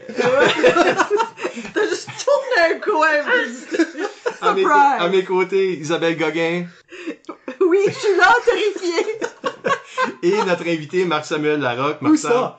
Là, Ok. direct dans ta chaise. Yes. On parle des limites du bon goût. Oui. Fait que pourquoi c'est moi que vous avez invité? Oh, je sais pas. Je pense que tu t'as évoqué ça dans la première Ça partie m'est tout à arrivé. l'heure. Ben, m'est basé sur arrivé. les 400 commentaires qu'on a eus. Oh! T'étais très populaire. Ah, c'est gentil. Non, mais donc la ligne du bon goût. Pourquoi toi? Parlons d'une couple d'impro peut-être type là qui. Ouais, parce que ça fait quand même longtemps que je suis pas actif. Je suis pas actif dans aucun réseau. Là, j'ai fait les 3 premiers M, mais ça fait quand même plusieurs années. On se sent en sécurité maintenant, mais Oui. à l'époque. À l'époque, c'était d'autres choses. Spécialement mes époques licumes, c'était mes époques un peu raides. Pour les gens qui m'ont jamais vu à ce moment-là, puis on a parlé en première partie, j'ai pris le rôle un peu pas destructeur, mais j'ai pris le rôle qui va choquer. J'ai longtemps joué avec le shock factor parce que personne d'autre dans la licume phase 2, où est-ce que moi j'ai évolué, n'avait ce rôle-là. On avait des gens qui étaient très forts dans plein d'autres styles, vraiment très très très forts, d'excellentes improvisatrices et d'excellents improvisateurs. Mais le shock factor n'était pas exploité. Encore une fois, dans mon idée de construction, si quelque chose n'est pas exploité, ben non, Marc-Sam, il va l'exploiter. Fait que j'ai eu des impros où est-ce que c'était très gras, où est-ce que c'était très vulgaire. À un moment donné, j'étais un anneau à pénis. Et ça avait été une excellente impro. Elle l'avait gagné, celle-là. Mais pendant toute l'impro, j'étais à genoux devant quelqu'un comme son anneau à pénis. Puis j'avais pensé, j'étais conscient là, d'un anneau à pénis. Là. Tu verras, Mike. Je te l'ai dit, tu verras que tu peux garder de cette partie-ci. Jusqu'à maintenant, c'est très technique et c'est de la biologie. Moi, Excellent. C'est ça. Excellent. Puis tu sais, j'ai aussi fait des blagues à propos de grandes tragédies humaines. Tu sais, le 11 septembre ou Pearl Harbor ou des choses comme ça. Toujours dans le but d'aller chercher le oh, hi, ha, hi, oh. Parce que t'as aussi une performance de Zeb là, qui évoquait tu sais, une bombe dans un café en France. Oui, c'était un camion bélier. Je pense que c'était un camion bélier, une attaque au camion bélier. Ouais. Ouais, c'est ça. Fait que ça, c'était encore une fois, c'était de jouer avec le shock factor. De jouer avec ça. Mais c'est, pas j'ai rarement réussi, c'est faux. J'ai déjà bien réussi à le faire. Mais c'est excessivement glissant comme pente. T'as pas de marge de manœuvre du tout. Ou ça rit pas du tout. Il y a 2 vitesses. Ça fonctionne. Mais ça peut-être en fonctionne même pas. temps dans un même public, comme tu pourrais faire rire quelqu'un puis dégoûter quelqu'un d'autre Oui. dans le même moment. Là. Oui, puis je suis beaucoup plus sensibilisé à ça tout de suite que je l'étais, disons, à 22 ans. Qui fait que mon jeu a évolué, a grandement évolué. Ben, la question de Stéphane, de cabotin à joueur plus régulier, ça s'est fait aussi avec une conscience sociale. Je ne suis pas dérangé par anything. Si c'est envers moi, je peux me pisser ça à la jambe. Si c'est un bon gag, je vais le rire, ok? Comme il y a pas de problème en tout.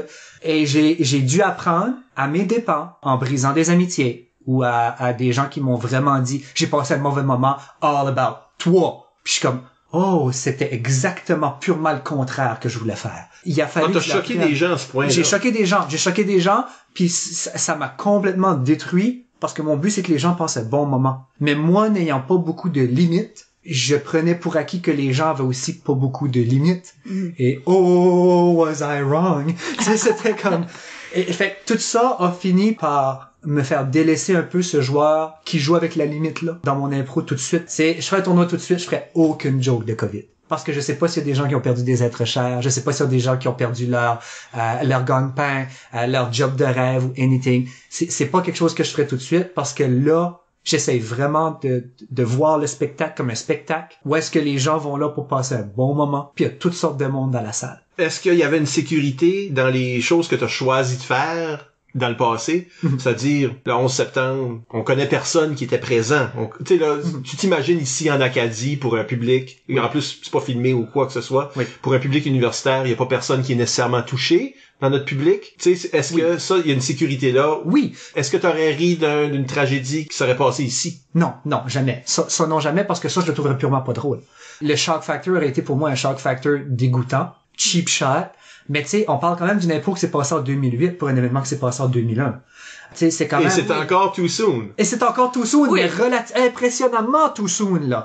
Ben, je dirais que la réaction du public à cette impro-là, c'était comme « Oh non! Ouais, c'était plus reconnaître que c'était le C'était- genre de choses que le monde, on rit pas de ça, Oui. mais il y avait assez de distance c'est ça, géographique et exactement. temporelle. Je sais pas qu'est-ce qui serait comme tes impros. Ben, Mathieu Chalifou, à la question que j'allais demander, Ah oui?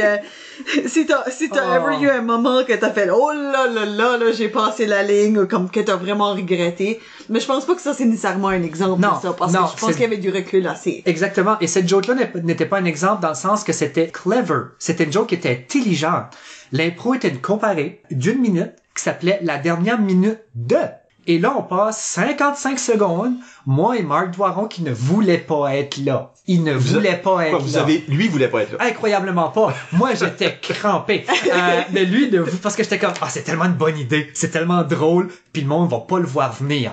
Puis on s'installe, puis je me vois tirer sur le chandail à Marc pour l'amener avec moi dans l'arène, C'est ça, puis faut que ça ça te prend un siffle, deuxième et puis édifice. là, exactement, ça me prend la tour nord. Fait que là, on se met debout, je le tiens sur la bande, puis moi, il y a une photo qui est sortie de ça, qui est une de mes photos préférées de ma carrière, où est-ce que moi, je suis crampé, puis Marc est pas fier.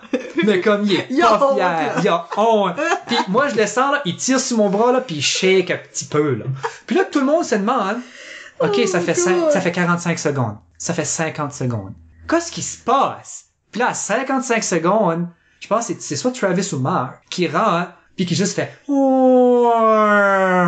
et là, il y a 3 secondes de silence. Et là, il y a le oh! Lance des objets. On l'a gagné à l'unanimité. On l'a gagné à l'unanimité, cette impro-là. Mais tu sais, cette impro-là, comme beyond le fait qu'il y a quelque chose de choquant qui arrive à la fin. Oui. C'est quand même une impro, comme une courte impro, super bien timée, comme construit, qu'il y a un setup, il y a un punch, comme techniquement parlant, cette impro-là fait du sens. Mais est-ce que, et ça c'est une des choses que je remarque dans beaucoup d'impros qui se veulent choquantes, pas seulement les tiennes là. J'ai pas le monopole. Non, pas du tout. Non, mais pour quand ça marche, Oui. une des raisons que ça marche, c'est que au moins un des participants a honte. Oui. A Oui. visiblement honte. Oui. Et ça donne, puis tu le vois aussi, je pense que des comme des stand-up Oui. qui font du stuff choquant et que ça marche, que ça file pas comme juste méchant. Oui. C'est parce que ils peuvent pas croire qu'ils viennent de dire ça eux autres mêmes, ils rient d'eux autres mêmes, ils ont un petit peu honte eux autres Oui. mêmes. Ils sont sur scène, ils font la joke parce qu'ils ont pas le choix de la faire parce que c'était dans eux, mais ils se sentent mal de le faire, puis on est tout en même gang là. Tu sais là, ils prennent le public avec eux puis fait comme je sais que c'est pas correct de dire ça. Oui. Tu sais, fait que quand tu sens que c'est pas voulu méchamment parce que le monde a honte, parce que le monde sont décrochés, parce que Oui. ça fait partie de comment tu fais avaler la pilule. Oui, puis éventuellement, j'ai même commencé, puis ça, c'est arrivé relativement tôt dans mon parcours de l'écume, j'ai commencé à setter up que la prochaine impro va être raide. Parce que quand j'embarque, je saute, je tape des mains, je tourne, je suis prêt là. Puis là, le monde font comme... Qu'est-ce qui est l'idée à Marc Sam? Pourquoi il est content? C'est pas bon signe quand il est content. Et ça a grandement aidé. Et ça, c'est stratégique, là. C'est purement stratégique. Moi, lorsque la game commence, quand je suis sur le banc, quand je rentre, quand je finis, quand on clappe pour les étoiles, tout est là pour donner un spectacle. Mon background de théâtre m'oblige à ce que sur une scène, je donne un spectacle. Fait que ça, c'est c'était up. Si je finis le caucus, puis je suis en train de sauter, puis de tourner, puis je me liche les lèvres, puis c'est comme Tim sur le nez, puis je regarde l'autre équipe, puis je fais ça va.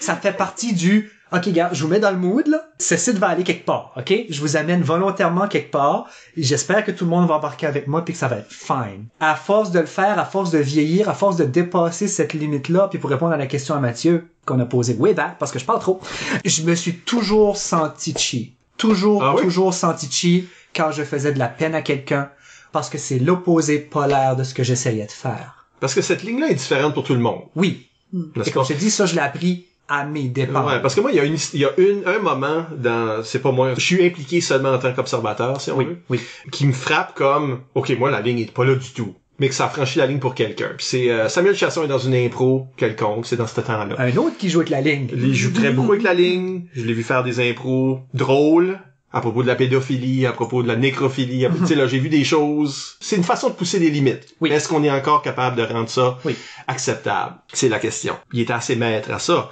Mais là, c'est un impro ordinaire, là. Tu sais, là, où ce qu'on se moque de Jésus, là, pis il voit à travers des trous dans ses mains, puis il lève la couronne d'épines, puis il se gratte la tête, parce que ça lui pique. J'ai vu ce genre d'humour-là dans plein d'impros. C'est très ordinaire, right? Life of Brian, à un moment donné, c'est joué et surjoué. Pour la majorité d'étudiants universitaires qui sont probablement assis là à ce moment-là, comment ça enfreint la ligne? Être catholique, c'est se moquer du catholicisme. Je m'excuse, mais ça fait partie de... C'est notre God-given right. C'est ça. Les mots méga church sont une parodie ironique de la parole de ce qui se passe. C'est ça. On va se dire les vraies affaires. Mais je pense que le catholicisme est fait pour débarquer du catholicisme. Comme on l'a vu en France, comme on l'a vu au Québec, comme tu sais, comme on le voit ici, les personnes qui sont plus jeunes. Se moquer de ça, c'est pas enfreindre la ligne. Je vais pas nommer de nom, rien de ça, mais il y avait un étudiant qui était assez connu sur le campus à ce temps-là aussi, qui était à ce match-là. Personne très gentille, tout le monde le connaissait, people person, mais aussi très chrétien. Okay. Puis tout le monde le savait. Il avait sa croix autour du cou, prêchait la bonne parole à qui voulait bien l'entendre, mais c'était pas vraiment ça il était pas un convertisseur. Là. Grand bien lui en face. C'est ça. Cette impro-là est en train de se passer. Moi, je ne suis même pas impliqué dans le match. Je ne suis pas arbitre ou rien. Je suis en train de me promener dans le bar. Puis je m'aperçois que cette personne est en train de pleurer à sanglots, là. Chaud de larmes. Debout contre un poteau en train de pleurer. Comme pour moi, il y a pas cette impro-là devrait se passer, puis je la regarde même pas parce que j'ai vu ça 1000 fois, ces jokes-là. Tu sais, je me suis approché, puis j'ai demandé, es-tu correct? Puis là, lui était comme, c'est pas correct de dire ces choses-là, c'est pas correct de dire ces choses-là, puis il était vraiment sévèrement affecté par l'humour, le satire, la parodie de sa foi, même si c'est des jokes nonotes, là. Donc c'est ça, c'est pour dire que cette ligne-là, même si on dit qu'on essaie de la définir aujourd'hui, est-ce qu'on peut jouer pour tout le monde? C'est ça ma question. Est-ce qu'on peut jouer ou est-ce que on va jamais enfreindre la ligne pour personne? C'est là où on est en train de jouer pour un public qu'on s'imagine. Tu vois, aujourd'hui, en 2020, on redéfinit aussi beaucoup l'humour, puis ça fait partie de cette conversation-là. Ou qu'est-ce qu'on peut dire dans un spectacle de stand-up? Qu'est-ce qu'on peut dire sur les médias sociaux? Qu'est-ce qu'on peut dire partout? Je crois fermement qu'on devrait à tout moment essayer d'être conscient de ne pas blesser les gens, de ne pas être méchant volontairement. J'ai jamais été volontairement blessant avec des gens. J'ai jamais essayé de le faire. Je suis la personne que si tu m'appelles à 2h du matin, peu importe vraiment la relation que j'ai avec toi, si t'es dans la merde, je vais me lever et j'allais t'aider. C'est quoi ton numéro de téléphone? C'est le... tu sais, mes deux parents sont enseignants, ma grand-mère l'était, mon autre grand-mère était infirmière. On a toujours été des gens qui veulent aider, ça a toujours été de l'entraide chez nous, on fait toujours ça. Puis la question à Mathieu, j'y ai pensé longtemps parce que je l'ai vu sur le post où est-ce qu'il dit, est-ce qu'il y a des moments où tu as regretté? Oui, chaque fois que j'ai fait passer un mauvais moment à quelqu'un qui s'est déplacé pour venir voir un spectacle, j'ai regretté parce que ça veut dire que j'ai mal joué la ligne. J'ai mal joué mon rôle. Par ma pure faute, sans aucune aide extérieure, j'ai chié, j'ai mis le pied trop loin. Mais encore une fois, il a fallu que je la prenne aller où, la ligne? Je suis un homme blanc, cisgenre, hétérosexuel, né en bourgeoisie en Amérique du Nord. Il y a peu de choses qui m'oppressent. Je suis immensément privilégié. Ouais. Il a fallu que j'apprenne ça. Ta langue dans un milieu minoritaire. Et encore. As-tu déjà travaillé dans un... Non, je travaille que dans des organismes jeunesse francophones, je suis parfaitement bilingue. C'est ça. À un moment donné, je me sens pas pressé par grand chose, et il a vraiment fallu que, puis c'est ces gens-là, je m'excuse encore à ces personnes-là, qui me wake up call, j'ai passé un mauvais moment, puis c'est à cause de ta joke. Oh, ça m'écrase. 2-3 games où est-ce que j'ose pas embarquer de peur de faire ça à quelqu'un d'autre, tu sais. Mon but, c'est de faire rire. Mon but a toujours été de faire rire pour tout le monde, à tout moment, que mon personnage de Marc Sam ou Marc Sam dans la vraie vie, mon but, c'est de faire rire les gens pour passer un bon moment, parce que je ne sais pas quelle est ta journée. Je sais pas quelle est ta situation. Fait que si je peux te faire sourire un petit peu, à guess, j'ai gagné ce parti-là. Ben, je me demande si c'est un peu ça le double-edged sword de faire quelque chose de choquant. Si, dans le fond, tu sais jamais où est-ce qu'est la ligne jusqu'à temps que tu l'as dépassé. Oui. Ça prend faire l'erreur pour savoir que c'était là, fallait que t'arrêtes. Ah oui, il y a personne qui peut dire je maîtrise la ligne puis qu'à jamais j'ai jamais blessé personne. Non, c'est faux. Si t'as joué avec la ligne, si t'es le genre de joueur qui va jouer avec la ligne, t'es le genre de joueur qui va blesser quelqu'un dans la salle. Ça va arriver. Tu dois être conscient de ça. La personne, elle vient pas ici pour se faire refaire, elle vient pas ici pour, c'est pas du MMA, c'est pas rien de ça, elle vient ici pour passer un bon moment, elle vient ici pour voir un spectacle. À ces époques-là, 2008-2010, l'humour était beaucoup plus raide qu'elle l'est tout de suite. Imagine comme... Ah oui, imagine les décennies avant ça, là. Plus tu recules, plus c'est raide. Les joueurs les plus soft de 2009 ne passent pas la cote en 2020 tout de suite, là. Comme genre, ils se feraient ramasser, là. Pas tous, pas tout moment, mais il y a des impros qui ont été faites par des joueurs qui tout de suite seraient considérés hyper trash. C'est parce qu'on évolue puis on essaye toujours de faire attention aux gens. Puis ça, c'est important dans l'impro d'aujourd'hui. Spécialement d'un point de vue de former des équipes ou d'un point de vue de donner un spectacle, que ça reste un spectacle. C'est important que tout le monde dans la salle, jusqu'à un certain point, jusqu'à une limite acceptable, on fasse attention à ça. Tu sais, quand je jouais avec la ligne, je jouais avec des sujets qui étaient très vulgaires. Ça a toujours été la vulgarité ou quelque chose d'excessivement dégueulasse. Puis ça, c'est pas si c'est choquant, mais ce n'est pas nécessairement blessant. Exactement. Oui, j'ai fait des jokes de suicide. Oui, j'ai fait des jokes de pédophilie, mais à ce moment-là, j'étais pas conscientisé à la problématique que peut-être que des gens l'ont vécu puis c'est pas à soi qu'ils veulent se faire rappeler. Tout simplement cette phrase-là. Mais tu sais, réalistiquement parlant, quand on donne un spectacle, on doit être conscientisé à ça, puis on l'apprend à mesure. Quand je le faisais, les gens riaient. J'avais l'approbation de la salle, de la grande majorité de la salle, que c'était drôle, que c'était c'est drôle, c'est drôle, c'est drôle. Puis l'intelligence de jouer avec la ligne, c'est de reconnaître à quel moment le prochain pas n'est plus drôle. Et ça, c'est très difficile. Si je peux parler à un jeune Marc Sam, c'est très difficile. Disons moins que trop, ok? Va moins loin que tu le penses. Arrête pendant que ça rit encore, parce qu'il y a rien de plus drabe pour toi, il y a rien de plus décevant. Le pas suivant où est-ce que ça rit plus. Moi, je lutte beaucoup, surtout comme arbitre, avec l'hypocrisie de l'arbitrage dans ce... Okay. Parce que toi, tu peux rentrer, je dis toi, là, mais un joueur peut rentrer, faire quelque chose qui est pas acceptable. Oui. OK? Qu'on dirait, ça dépasse la limite, c'est de mauvais goût, c'est blessant possiblement. Ben, ça peut être moi dans ce cas-là. Puis l'arbitre peut c'est ça, je veux dire qu'il y a une hypocrisie, parce que l'arbitre, c'est dans le spectacle. Et l'arbitre est pas là pour censurer des joueurs. Puis l'arbitre va pas laisser ça passer, mais va le laisser arriver. Donc tu laisses ça arriver, sachant que toi, tu peux monter sur ta petite montagne de supériorité morale, là, puis de dire punition, tu sais là, de disputer le joueur, puis disputer son équipe pour avoir laissé cette idée-là prôner, tout en laissant le joueur l'avoir faite. Donc c'est dans le spectacle. Oui. Et là, l'arbitre après ça, qui l'a laissé arriver, c'est tout le monde qui est présent à quelque part est en train de laisser ça arriver. Parce que on est programmé comme joueur d'impro, je pense, que si ça arrive dans l'impro, ben faut vivre avec. Faut trouver une façon de s'en sortir.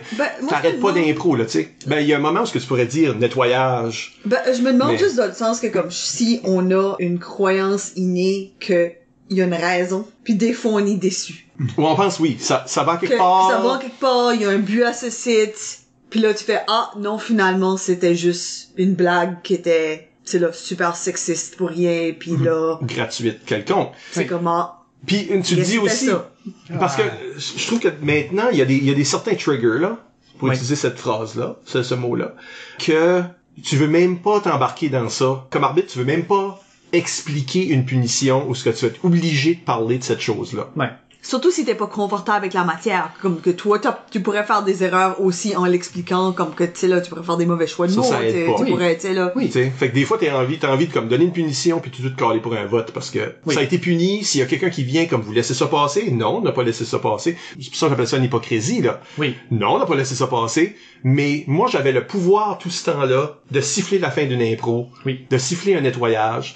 Puis c'est des choses qu'on n'a pas ce réflexe là parce qu'à quelque part l'impro choquante, l'arbitre aussi est choqué. L'arbitre aussi est comme, qu'est-ce qui vient de se passer? Qu'est-ce qui se passe maintenant? Puis, on n'est pas habitué à réagir puis interrompre. Donc, ça devient difficile. Donc, t'es obligé tu fais beaucoup de ton travail après. Mais à quelque part, t'as comme signé là-dessus. Puis c'est un bon point. Puis, tu sais, il y a beaucoup d'impro, éventuellement, à force de me faire connaître comme personnage comme ça. Puis, tu sais, on n'a pas, disons, le sexisme. Moi, j'ai jamais trouvé que le sexisme, c'était quelque chose qui était drôle ou qui était même utilisable, et c'est pas quelque chose que j'aurais fait. Parce que je pense pas qu'il y a matière à ce que des sujets soient avec la limite du bon goût. Il y a des sujets qui sont purement de mauvais goût. purement de mauvais goût. Même l'interprétation... Sur l'autre bord de cette limite-là, puis... Absolument, point. Le racisme, le sexisme, le capacitisme, c'est des choses qui rient de quelque chose qui n'est pas drôle, qui n'est pas contrôlé par une personne. Fait que c'est pas des choses qui vont, pour moi, jouer avec la limite du bon goût. La limite du bon goût, c'est de faire une joke de graine, puis jusqu'à quel point tu vas pousser la joke de graine creux. Badum tiche. Tu sais, ça va être quelque chose comme ça qui va arriver, et surtout, ça va être comment ça va être livré. Est-ce que c'est intelligent, ou c'est juste dumb as fuck? Tu sais, est-ce que c'est vraiment comme, oh wow, ok, oui, ok, ça fait 40 secondes qu'il joue, puis là, j'ai de comprendre, c'est un testicule. Tu sais, c'est comme, ça devient drôle. Pour des gens, c'est pas du bon goût, c'est du mauvais goût. Et oui, en tant qu'arbitre, il y a un rôle, en tant que public, rire à des jokes comme ça, il y a aussi un rôle de validation. Évidemment, je mets pas la faute sur le public, je mets la faute sur la personne qui le fait. Dans ce cas-ci, moi, plus souvent qu'autrement. Plus souvent qu'à mon tour. Mais le public qui rit, et le public qui continue à rire, la ligue qui continue à prendre ce joueur-là dans ses équipes, l'arbitre qui, à un moment donné dans ma carrière, puis ça c'était drôle dans mes dernières années de l'écume, où est-ce que quand il y avait un innuendo, disons ce mot-là, quand il y avait une joke possiblement en croche qui allait se faire, puis là j'embarque, puis là je vois l'arbitre qui se lève visible de la foule avec le gazou dans la bouche. C'est un moment, ça fait partie du spectacle. T'as le setup. Je la fais, tu vas me punir, ça va arriver, watch-moi mettre le pied où tu veux pas que je le mette, mon homme. C'est comme ça que ça fonctionne. Ça fait partie, ça pour moi, c'est bien jouer la limite. La joke qui suit, si elle est intelligente, puis elle est pas faite purement pour blesser, c'est la limite du bon goût. Le spectacle le permet, le public le permet. Maintenant, j'en ai fait comme ça, et je sais pertinemment qu'après la game, il y a des gens qui sont venus me dire, ouais, non. et cette une personne-là, Dan, je me suis senti cheap de l'avoir fait. Parce que je l'ai aussi que cette personne-là, comme les 98 autres dans la salle, parce qu'on t'a joué tout le temps devant une salle pleine à l'écume. Moi, j'ai joué devant des salles pleines à l'écume. Moi, non. Il y a eu des, il y a eu des époques... non, j'ai joué avec toi, je dois avoir, je sais pas. Oh non, ben ouais, pas de job.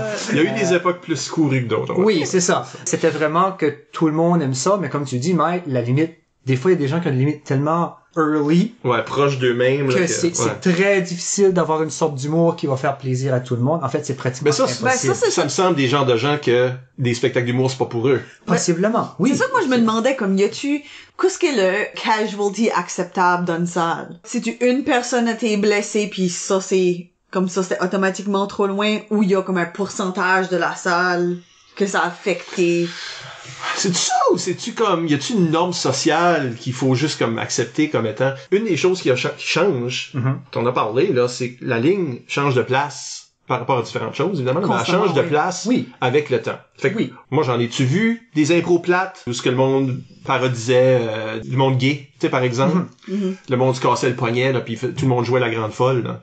Oui, il y en a eu. Là. Oui, il y en a eu, puis je préférais que quelqu'un de gay fasse ces jokes-là. Tu sais, parce que eux autres ont leur propre ligne. On a parlé à l'émission avec Éric Lavoie, par exemple, qui est d'extraction jamaïcaine. Fait que lui faisait beaucoup de jokes de racisme. Lui se mettait en scène comme la victime de racisme, puis il faisait des jokes, tu sais là.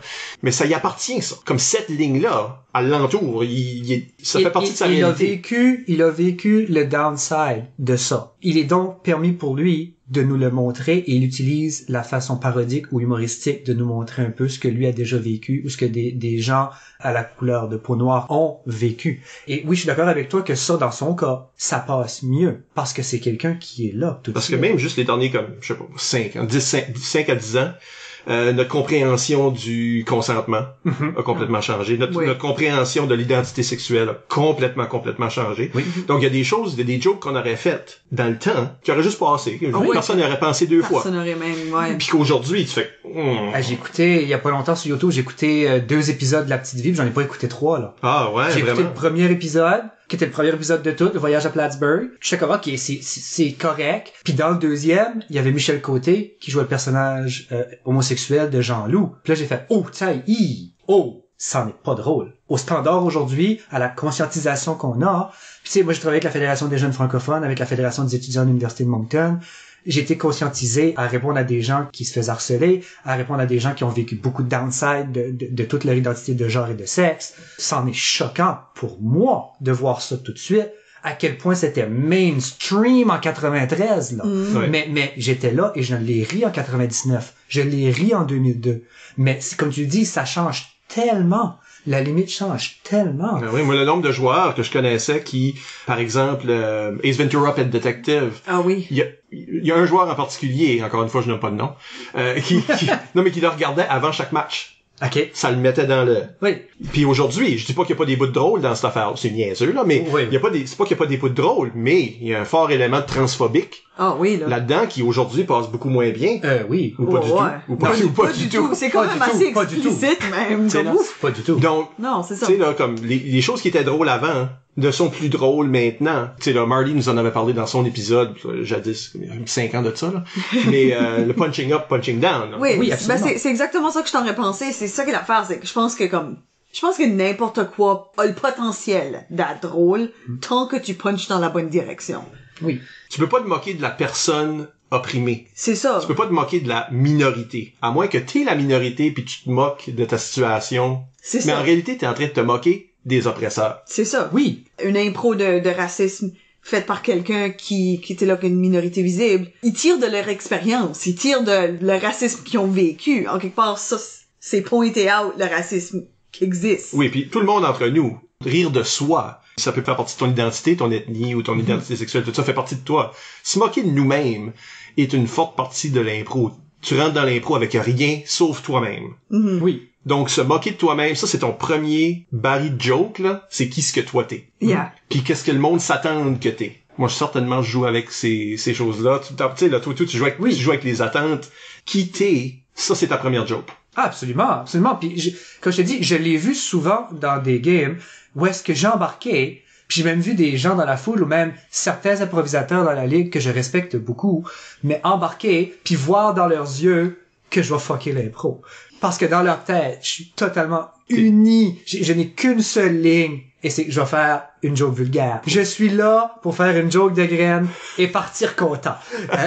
Et comme je t'ai dit, éventuellement, mon personnage a fini par évoluer dans ce sens-là, parce qu'à un moment donné, c'est le principe, les gens s'attendent à ça puis ils rient à ça. Ben, je vais vous le donner, ça. Il n'y a pas de problème à vous le donner, ça. Isabelle, tantôt, t'as soulevé un super de bon point où est-ce que t'as dit, c'est quoi le nombre acceptable de casualties dans la salle? C'est 0 que tu devrais viser. Tu ne devrais jamais te dire, c'est correct si X ou Y ne trouve pas ça drôle puis que le reste rit. Cependant, c'est impossible d'actually faire 0. Sauf faut qu'il y ait vraiment comme une paix intérieure, parce que comme on l'a dit tantôt, il y a des gens qui ont pas la ligne du tout aux mêmes places. Peut-être que pour eux, c'est pas eux autres. T'sais, on peut dire, peut-être que pour eux, spectacle d'humour, c'est pas pour eux autres. Mais on peut aussi dire, peut-être que spectacle d'humour peut être fait pour que eux autres aussi rient. Il y a cette façon-là aussi. Ils se présentent au spectacle pour être divertis. Fait, il y a moyen de tourner cette phrase-là dans les deux sens. Ben, je vais te donner un exemple, parce que des fois, on joue t'es choqué après la situation, le tournoi, les organisateurs, même le public. Oui. Puis, tu vas peut-être acter out. Puis, je vais nous ramener à ce match-là, à Trois-Rivières. Moncton, Chipagan. Oh oui! OK. On vous a presque gagné. On vous a Oui, presque cette gagné. fois-là. Et une des choses, c'est que nous autres, on jouait mal, mais on a fait l'inverse de ce que tu viens de dire. On a attaqué le public. Parce qu'il y a eu une improvisation. Le soir d'avant, il y avait eu un drôle de party dans un bar. Oh, je me rappelle de te voir arriver dans le corridor de l'hôtel. T'étais fâché parce que la bartender avait plus de verre. Puis elle a été chercher un verre sur une table. Elle l'a à la face rincé. Puis elle t'a genre servi une bière. Non, Elle l'a même pas rincé. Elle l'a je pas pense. rincé. Elle l'a juste amené direct comme le flux de bière, puis elle a juste rempli le verre. C'est tout. Puis elle a fait ça toute la soirée, là. Aïe, Tout le monde s'est fait servir de la même façon. Aïe, aïe. Comme, Ça, c'est extra gross à cette heure. Oui, comme moi, je fais, oh, Oh, yeah. c'est que le party de cuit était dans ce petit bar-là de marde. Oh. Personne savait où ce que c'était. Aïe. Tu demandais sur la rue, savez-vous où ce qui était l'affaire? Toi- C'est sûrement pas là où vous allez. Non, non. C'est J'ai comme, vraiment vu un gars faire une ligne sans urinoir. c'est fou, là. Ouais. C'est arrivé à côté de moi pendant que je pisse. C'est fou, là. Fait que je sais même pas pourquoi ils ont collé ça là. D'une façon ou d'une autre, le lendemain, on faisait des jokes. Oui! De je ce me souviens bar-là. de cette impro-là, en plus. La moitié du public était comme pas au party, fait qu'il y avait aucune idée de ce qu'on faisait là. Oui. Puis l'autre moitié, c'était des gens de Trois-Rivières qui ont fait comme, ben c'est ça. Ils viennent du bois, là, pour se moquer de nos... C'est ça. Ils viennent de McTany, là, pis là, ça arrive de nous autres. C'est ça. Puis à quelque part, on a joué cette impro-là. Moi, je l'ai pas joué, là, mais j'ai coaché cette impro-là, mais on a fait cette impro-là sur la rage, sur la déception du soir d'avant. Donc c'était une attaque aux gens de Trois-Rivières, là, même si je dare le monde de Trois-Rivières d'aller dans ce bar. Imagine-tu pendant la COVID, ce bar-là? Ah, non. Impossible. On serait... Mais oui, vous avez été dans l'optique inverse d'attaquer le public, puis votre but n'était pas que le public passe un bon moment. Non, Je pense c'est non. ça, Non, la manière c'est que tu exactement ça. Ouais. Puis, comme de fait, oublier cet aspect-là du spectacle. comme de fait, ça a été difficile de les gagner, ce public-là. Donc, c'est un bon exemple, si on veut, parce que ça, c'est où ce qui est la ligne. C'est quoi la ligne? La ligne est dans l'intention aussi, là. Oui, beaucoup. Oui, je pense que t'avais un bon point au début quand tu disais qu'il y a comme le petit sourire, le petit décroché, que je pense qu'il y a comme beaucoup de pouvoir dans une impro normalement. Oui. Que tu sais, comme je pense que cette connexion-là avec le public, mais je pense que ce petit décroché-là, que c'est quelque chose de plus poussé, plus choquant, ça joue beaucoup, parce que là, t'as la connexion avec le public. Le public embarque avec toi dans cette terrible idée ici que t'as eue. Ben, et comme je te dis, c'est pour ça qu'éventuellement, avec le personnage, quand je savais que j'allais faire une idée qui n'allait pas faire l'unanimité, appelons-la comme ça, je sautais puis je préparais le public. Je mettais beaucoup de KY, là. C'était comme, OK, venez-vous-en, là. On va faire quelque chose, ça va être drôle, là. Et comme je te dis, j'ai eu beaucoup plus de succès quand j'ai commencé à préparer mon public. Dans les impros, j'ai fait ça. Et puis là, on va mettre une parenthèse, là, pour les gens qui m'écoutent. Je n'ai pas fait que ça. Non. Pas fait que ce genre d'impro-là, mais c'est celle-là qu'on se souvient. C'est celle-là qu'on se souvient. Même moi, à un moment donné, mes autres impros commencent à merger in comme un blur, mais mes moments vraiment choquants, les moments vraiment où est-ce que j'ai entendu la foule faire « Non! » Ça reste comme les moments où est-ce que j'ai fini une impro dramatique, puis il y a 3 secondes de silence avant que ça applaudit. Ça aussi, ça reste. Ça, c'est même celui-là qui me reste le plus. Je peux pratiquement la refaire mot pour mot, cette impro-là, tu sais. Parce que c'est vraiment des choses qui m'ont marqué, que j'ai enjoyé. Non, le monde parle juste de ça, puis la fois que tu semblais jongler, mais tu conduisais un bateau. Non, c'est ça. C'était un bateau. C'était un bateau. Mais c'est juste pour toi. Non, c'était un gros bateau comme genre 3 mâts, avec les 2 poignées chaque côté. Bien sûr. Oui, mais là, t'es en train de faire du bon mime, là. Là, devant nous, j'ai jamais été bon à faire du mime. Ben, Je suis tu viens de verbal. faire de quoi qui ressemblait à un bateau. Ton bon mime. Ton mime était, c'est... On est à la radio. C'est du bon mime à la radio. Bon mime à la radio. Je veux lire quelques questions, peut-être rapides, mais peut-être ça va nous envoyer dans un autre sens. Alors, la question était, où est-ce qu'il est la ligne, hein? On a parlé rien qu'en masse. Où est-ce qu'il est la ligne? Bon. Oui. Patrick Hardy demande, ou encore, as-tu une ligne? Non, je pense pas que j'ai des lignes. Le seul moment où j'ai une ligne, c'est quand je sens que ça va blesser quelqu'un d'autre. On peut rire de moi longtemps, puis je vais trouver ça drôle, tordant. Si quelqu'un à côté de moi subit le splash de ça, ma ligne se situe à sa ligne à lui. Puis en plus, on dit la ligne comme s'il y en a une. Comme même pour moi comme individu, ma ligne pour de la sexualité est peut-être différente que pour de la religion, que pour, comme tu sais, chaque catégorie de thèmes. On a tout, à la radio, là, ils utilisent pour monter comme les pads, les volumes sur la console. C'est ça. Comme je pense que chaque personne est comme une série de ça. Jusque comme, t'es à 3 dans un sujet, t'es à 10 sur un autre sujet, t'es à 0 sur un autre sujet, puis ça forme une personne. Ah, tout à fait. C'est une super belle analogie, parce que quand on le présente comme ça, on peut voir la personne qui a vraiment pas aimé la joke de religion. Elle, son threshold était à 0. Elle avait le Q dessus. Mais peut-être qu'elle, pour les jokes grasses, pour les jokes, God Radio, pour everything, elle, son pad est à 10, puis y a pas de problème. Elle peut en prendre des jours et des jours, des trocs et des trocs. Fait que c'est ce qui devient si difficile, si compliqué. Et pourquoi, quand j'ai compris ça, je me suis vraiment éloigné de cette espèce de limite-là. La ligne, ça ne peut pas être une identité de joueur. Tu peux pas baser là-dessus. Tu peux jouer avec, mais tu dois être capable d'improviser. Je pense que j'étais capable d'improviser sur le côté puis d'être un joueur relativement complet, mais parce que mes lignes sont si loin, les gens se rappellent parce que j'allais le plus loin de toute la ligue à ce moment-là, ou de tout le tournoi, ou de peu importe. Peux-tu répondre à cette question-ci, cependant? Bébert demande, ou encore, quand est la ligne? I've got one now. Wise Gamora. Tu sais, c'est comme... c'est ça qu'il est en train de faire, là. C'est basically, ils sont tous en train de se renchérir. Parce qu'après ça, il demande, pourquoi est la ligne? Ben, tu vois, c'est ça. Non, il n'y a pas de ligne. Isabelle l'a très bien amené. Pour vrai, les lignes sont différentes par rapport aux différents thèmes à chaque personne. Fait que dire qu'il y a une ligne, c'est impossible. C'est même pas, personne peut avoir... chaque impro, qui sont les joueurs qui jouent, quelle est leur approche, comment ils ont livré ça, c'est quoi le thème de l'impro, parce que, tu sais, celle-là des tours, là, comme ça fit le thème tellement bien. Oui. Tandis que quelque chose de gratuit, souvent, ça rentre pas dans le thème. Ça arrive pas. Souvent même c'est forcé. Tu sais, comment est-ce que tu fais pour justifier que t'as approché la ligne? Il faut que tu le justifies, je pense, parce que c'était clever. Oui. Le Mon thème but a dans toujours cette- été ça. C'était drôle. Ça marchait là, ou comment est-ce que tu l'as vraiment fait, comment tu l'as rendu, peut le rendre valide, Oui. ou le décrocher, ou ce que je peux pas croire, je suis en train de faire ça, mais je vais le faire, là. C'est drôle. Tu sais, Ça pour moi, aussi, un de c'est mes tout le temps impros drôle. préférés de Licume, couple d'années avant que t'arrives, c'est comme Essiam puis Étienne Boivin, je pense, qui sont juste en train, ils sont en train d'enterrer des morts, ils sont au travail d'un cimetière, puis ils arrêtent pas de comme accidentellement perdre leur culotte puis tomber pénis premier dans des cadavres. Puis ils peuvent pas le croire, mais ils sont en train, ils deviennent nécrophiliques par accident. Oh, c'est Alors, con! dans l'amitié de milieu de cette impro-là, ils sont comme tag team! Puis ils switchent de corps mort. Oh, non! Mais Christian est quand même en train de faire, je sais pas quoi qu'on fait ça, qu'est-ce qu'on fait, pourquoi est-ce que, voyons donc, arrête! Ils se sont ambitionnés à le faire, mais les joueurs sont inconfortables avec l'idée et font les personnages être inconfortables avec l'idée, mais cependant, l'impro est plus forte que les Que cartes. ça! Que le On quatre. rit pas de la nécrophilie, on Non. rit du malaise causé par... Et c'est aussi, bien que c'est choquant, Oui. comme idée, les chances sont rares que tu triggerais quelqu'un, tu sais, que ça ferait de la peine à quelqu'un. Je peux pas m'imaginer, en tout cas, mais... C'est un Faire peu une joke de niche. Pearl Harbor en 2020 fera pas C'est brosser ça. avec personne. là. C'est ça. Non, C'est comme... c'est ça. Je peux pas croire qu'il rit de la guerre civile. Ah non, les croisades! Mais en même temps, tu dis ça, mais comme, je pense que moi, ça me dérangerait pas une joke de déportation, mais je crois que ça settlerait moins si c'est comme un Québécois qui fait une joke de Ah non, déportation. ça c'est Ça, inacceptable. Moi, c'est je serais inacceptable. Hey, là, ma ligne! Hey là! Mais ça, je trouve que... Non, ben, ce qu'on disait de Mario Jean tantôt, là, s'il Ben avait oui. dit le commentaire Oh, comme, je présume que vous êtes des anglophones ou que Ouais. vous vivez dans Ouais. un milieu On vous comprend anglophone. pas beaucoup, hein? Chipagounouish! Ben, ça, C'est comme... c'est inacceptable. Si vous étiez dans une des autres équipes québécoises, puis vous avez aussi été victimisé, Dites-nous, parce que on a vraiment l'impression qu'il a visé les 3 équipes hors Québec. At least, les 3 équipes hors Québec se sont senties visées. Ça, c'est... On a jasé dans le drive en descendant, vous autres, vous avez fait vos jokes, puis je suis content de savoir que du côté d'Ottawa, ça a été de la merde aussi. Oui, eux autres, Ah, ils en revenaient pas. Ben, eux autres, on se sont moqués de lui. Ils sont un petit peu plus confiants, là. Ben, c'était vous autres, ça, Mario Jean, il fait pas du pouce, il salue les Nous autres, on a automobilistes. transformé Mario Jean. Donc, la seule personne qu'on peut vraiment faire de la peine, c'est Mario Jean.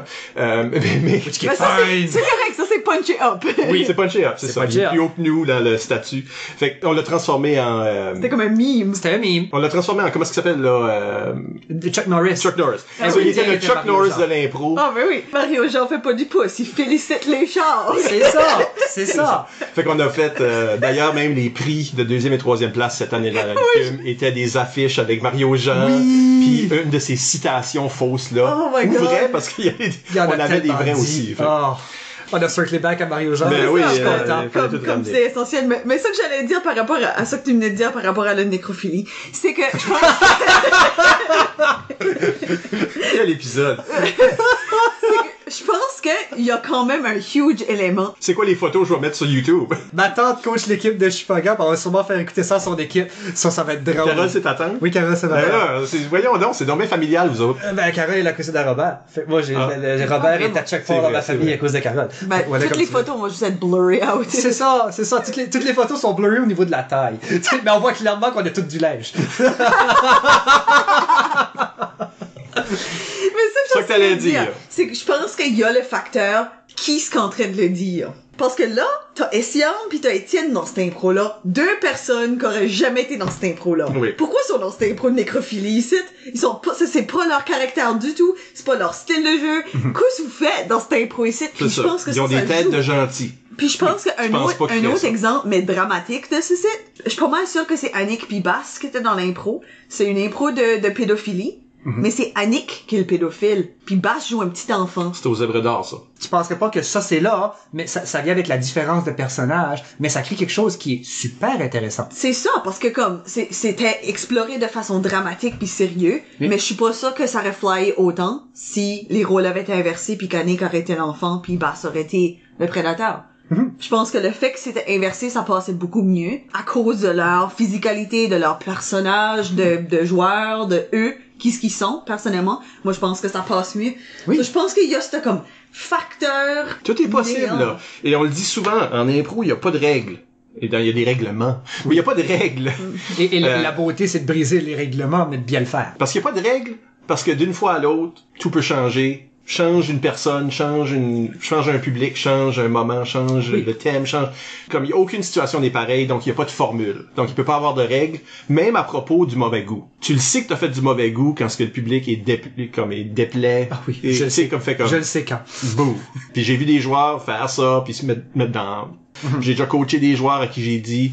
Ton seul problème, c'est que tu fais du mauvais goût. Le public aime pas ça. Tu sais, ton personnage macho, il frustre plein de monde dans la salle. Il frustre, il fait pas rire. C'est ça, c'est pas drôle. Ouais. On sent pas que tu parodies ce type-là. Le monde pense que c'est toi. Faut que tu le rendes que c'est pas toi, là. Ouais. Que c'est un personnage que t'es en train de rire des gens comme ça. Oui. Mais si t'es juste assez comme ça, si tu brises pas ton personnage un petit peu, si en dehors de l'arène, t'es peut-être un peu comme ça, ou t'es perçu comme ça, ben, fall ball. Ouais, puis éventuellement, c'est là aussi où le personnage m'a permis de le faire, parce que les gens me connaissent et savent que je suis pas comme ça, mais c'est pas tout le public. Puis ça, il a fallu que je le réalise que c'est pas tout le public qui me connaît, et aussi que ça me donnait pas carte blanche pour passer la limite.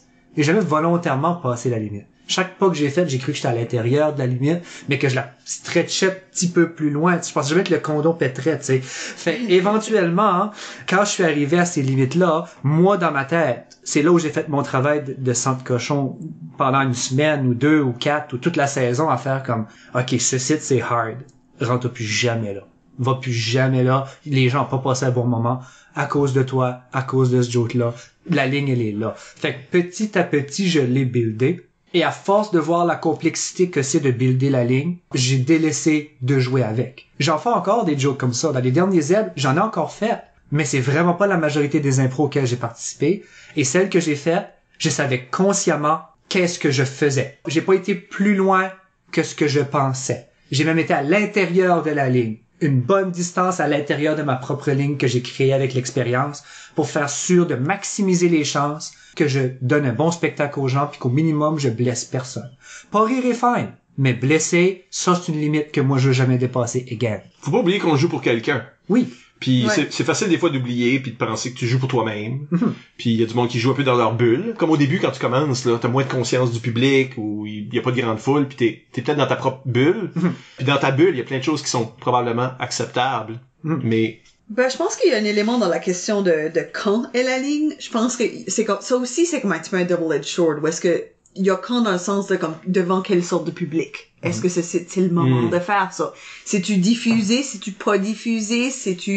Y a-tu 4 personnes? Y a-tu une pleine salle de gens? Puis qui sont ces gens-là qui sont devant c'est-tu nous? tous tes amis? C'est ça. Et est-ce que c'est Puis grand que tu public? comprends, puis tu sais qu'est-ce que leur réalité individuelle, mais il y a aussi, je pense, le facteur qui est comme, que tu peux te laisser tromper par ça, parce que je pense que ça peut stimuler la continuation de joke qui est pas actually okay, mais que comme ton groupe d'amis a décidé qu'il était okay. Comme je pense que comme se dire comme mes amis risent de ça, c'est correct. Oui. Fait que la echo chamber. C'est ça. s'appelle. Tout à Puis fait. Ça c'est comme oublier à l'extérieur de ça qu'il y a d'autres gens avec d'autres vécus, tu sais. Oui, oui. Encore une fois, l'impro de ligue, pour moi, enable un peu ça, parce que les gens reviennent, les gens te connaissent. Tu crées une amitié avec certaines personnes, avec la majorité du public. Donc, tu te permets d'en faire un peu plus, ils te pardonnent un peu plus. C'est le newcomer, c'est la personne qui vient voir l'impro pour la première fois. Lui, il arrive basically, puis ça, je déteste ça quand on fait ça, mais j'étais coupable de ça longtemps. C'est des insides à l'intérieur d'une ligue. Ça tue spectacle. C'est plus du spectacle. Si on veut le faire, on va jouer une game dans un sous-sol, le samedi soir du Zeb, le party, les 6-7 équipes ensemble, puis là, on fera toutes les insides qu'on a envie de faire. C'est le principe de la game étoile d'un tournoi. C'est la game défouloir. C'est la game où il n'y a pas vraiment de punition. C'est la game où il n'y a pas vraiment de construction. Tu builds du punch, sur du vécu, sur du everything. C'est super drôle, c'est super bon, mais sorti de cette limite-là, c'est pas bon pis c'est pas drôle en tout. Puis il y a un concept qui est intéressant aussi avec la ligne, spécialement quand on parle du quand, c'est à quel moment on la regarde par rapport à quel moment elle a été mise. Tu sais, il y a un concept culturel qu'on peut pas regarder le passé avec les lunettes d'aujourd'hui. C'est très difficile de regarder de l'impro qui aurait été faite en 2002-2003 avec les sensibilités d'aujourd'hui. De la même façon que c'est très difficile de regarder des œuvres littéraires, musicales ou même du côté du film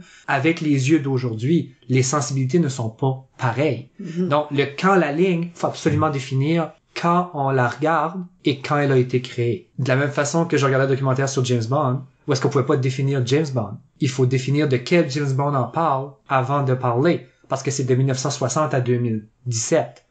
Tous les différents types de machisme, tous les différents types de personnages, tous les différents types de tout ont passé.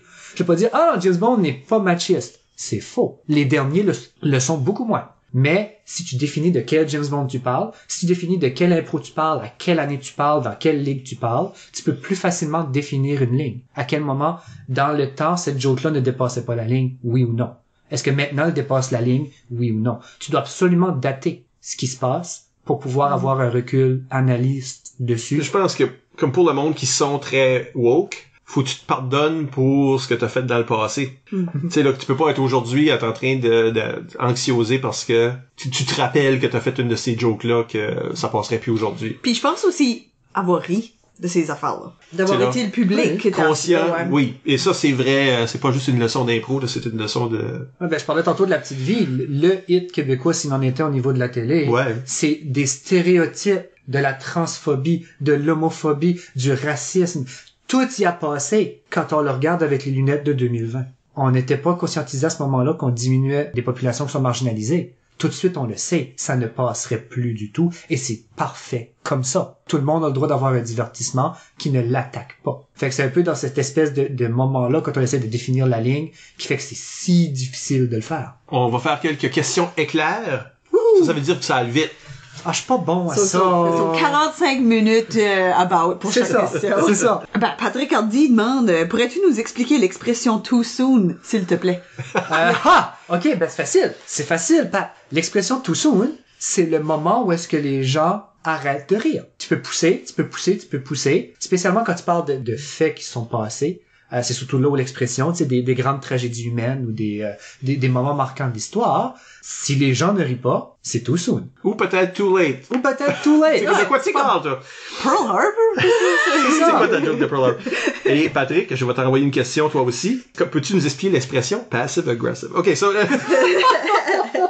Mais tu t'expliquais pourquoi j'ai pas pu être capitaine en 2009? Élise Hamel demande... Allô, Élie. Je t'ai pas dit allô, j'ai allô aux autres. Allô, Élise.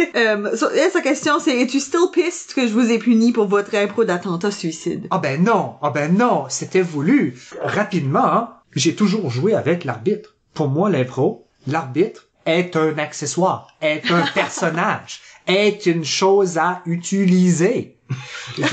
J'objectifie l'arbitre comme étant un morceau du spectacle. Fait que comme je dis tantôt que quand je rentre, puis des fois je stare l'arbitre jusqu'à temps qu'il me regarde, puis c'est là que je rentre.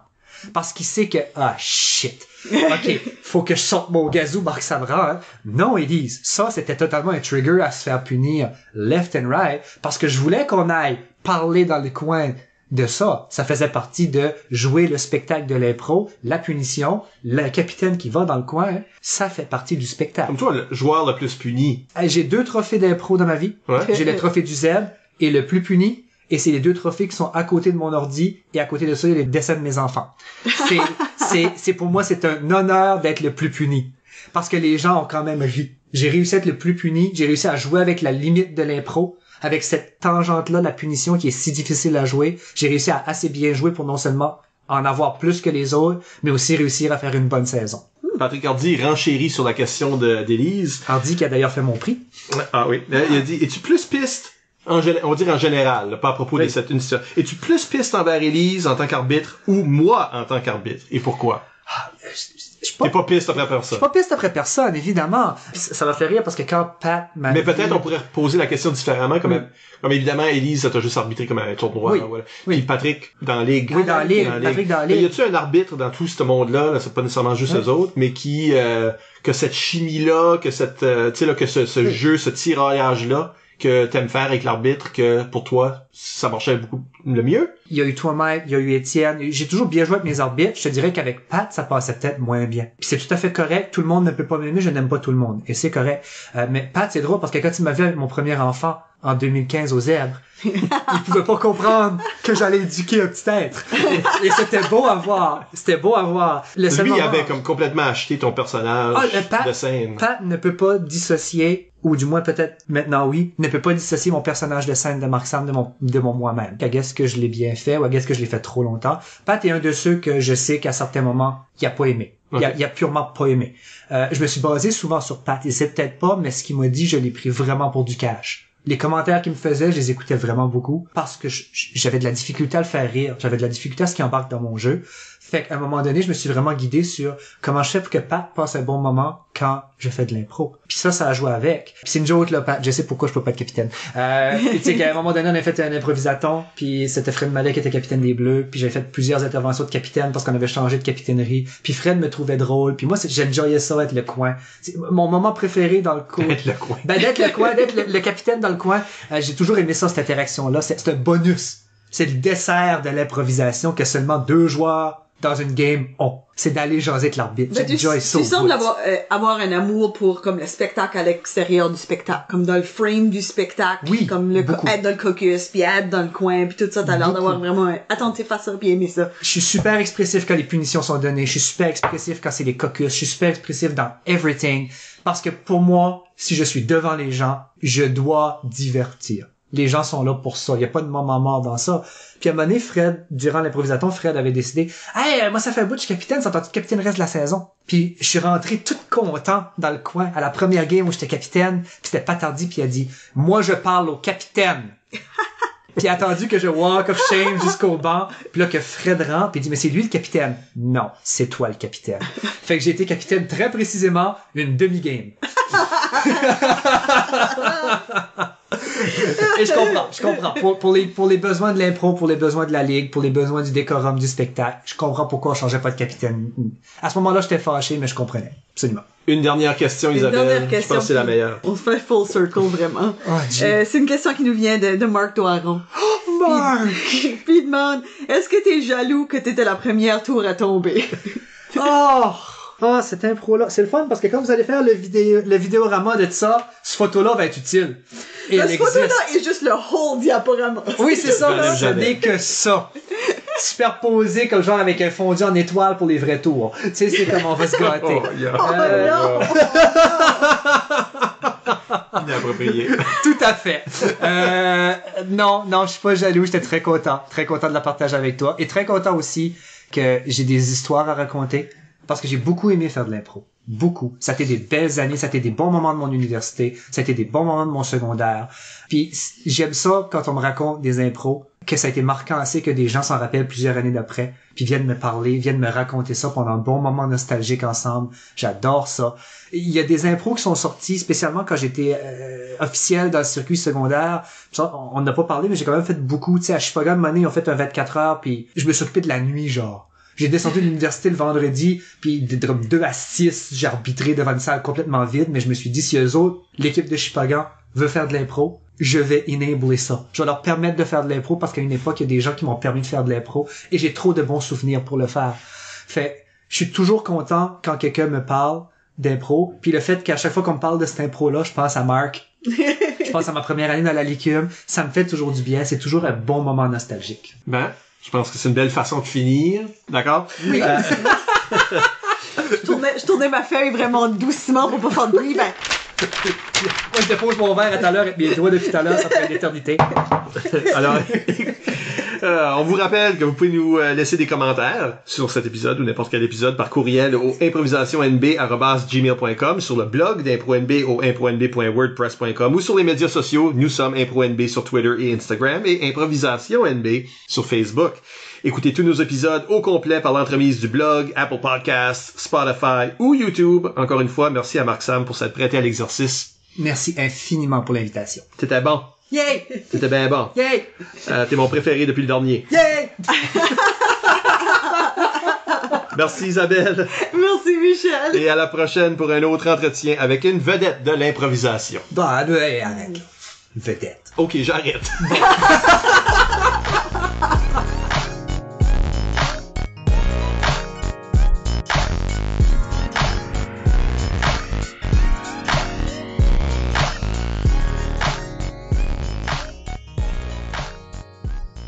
Bon, on a déjà un début.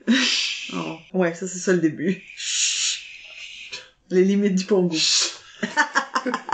On est comme, tu sais, là, tu sais, on est rien qu'en train de mimer ce podcast. Oui, on est super bon alors que je suis pas un joueur mime en tout, mais Hey. c'est lui qu'on mime.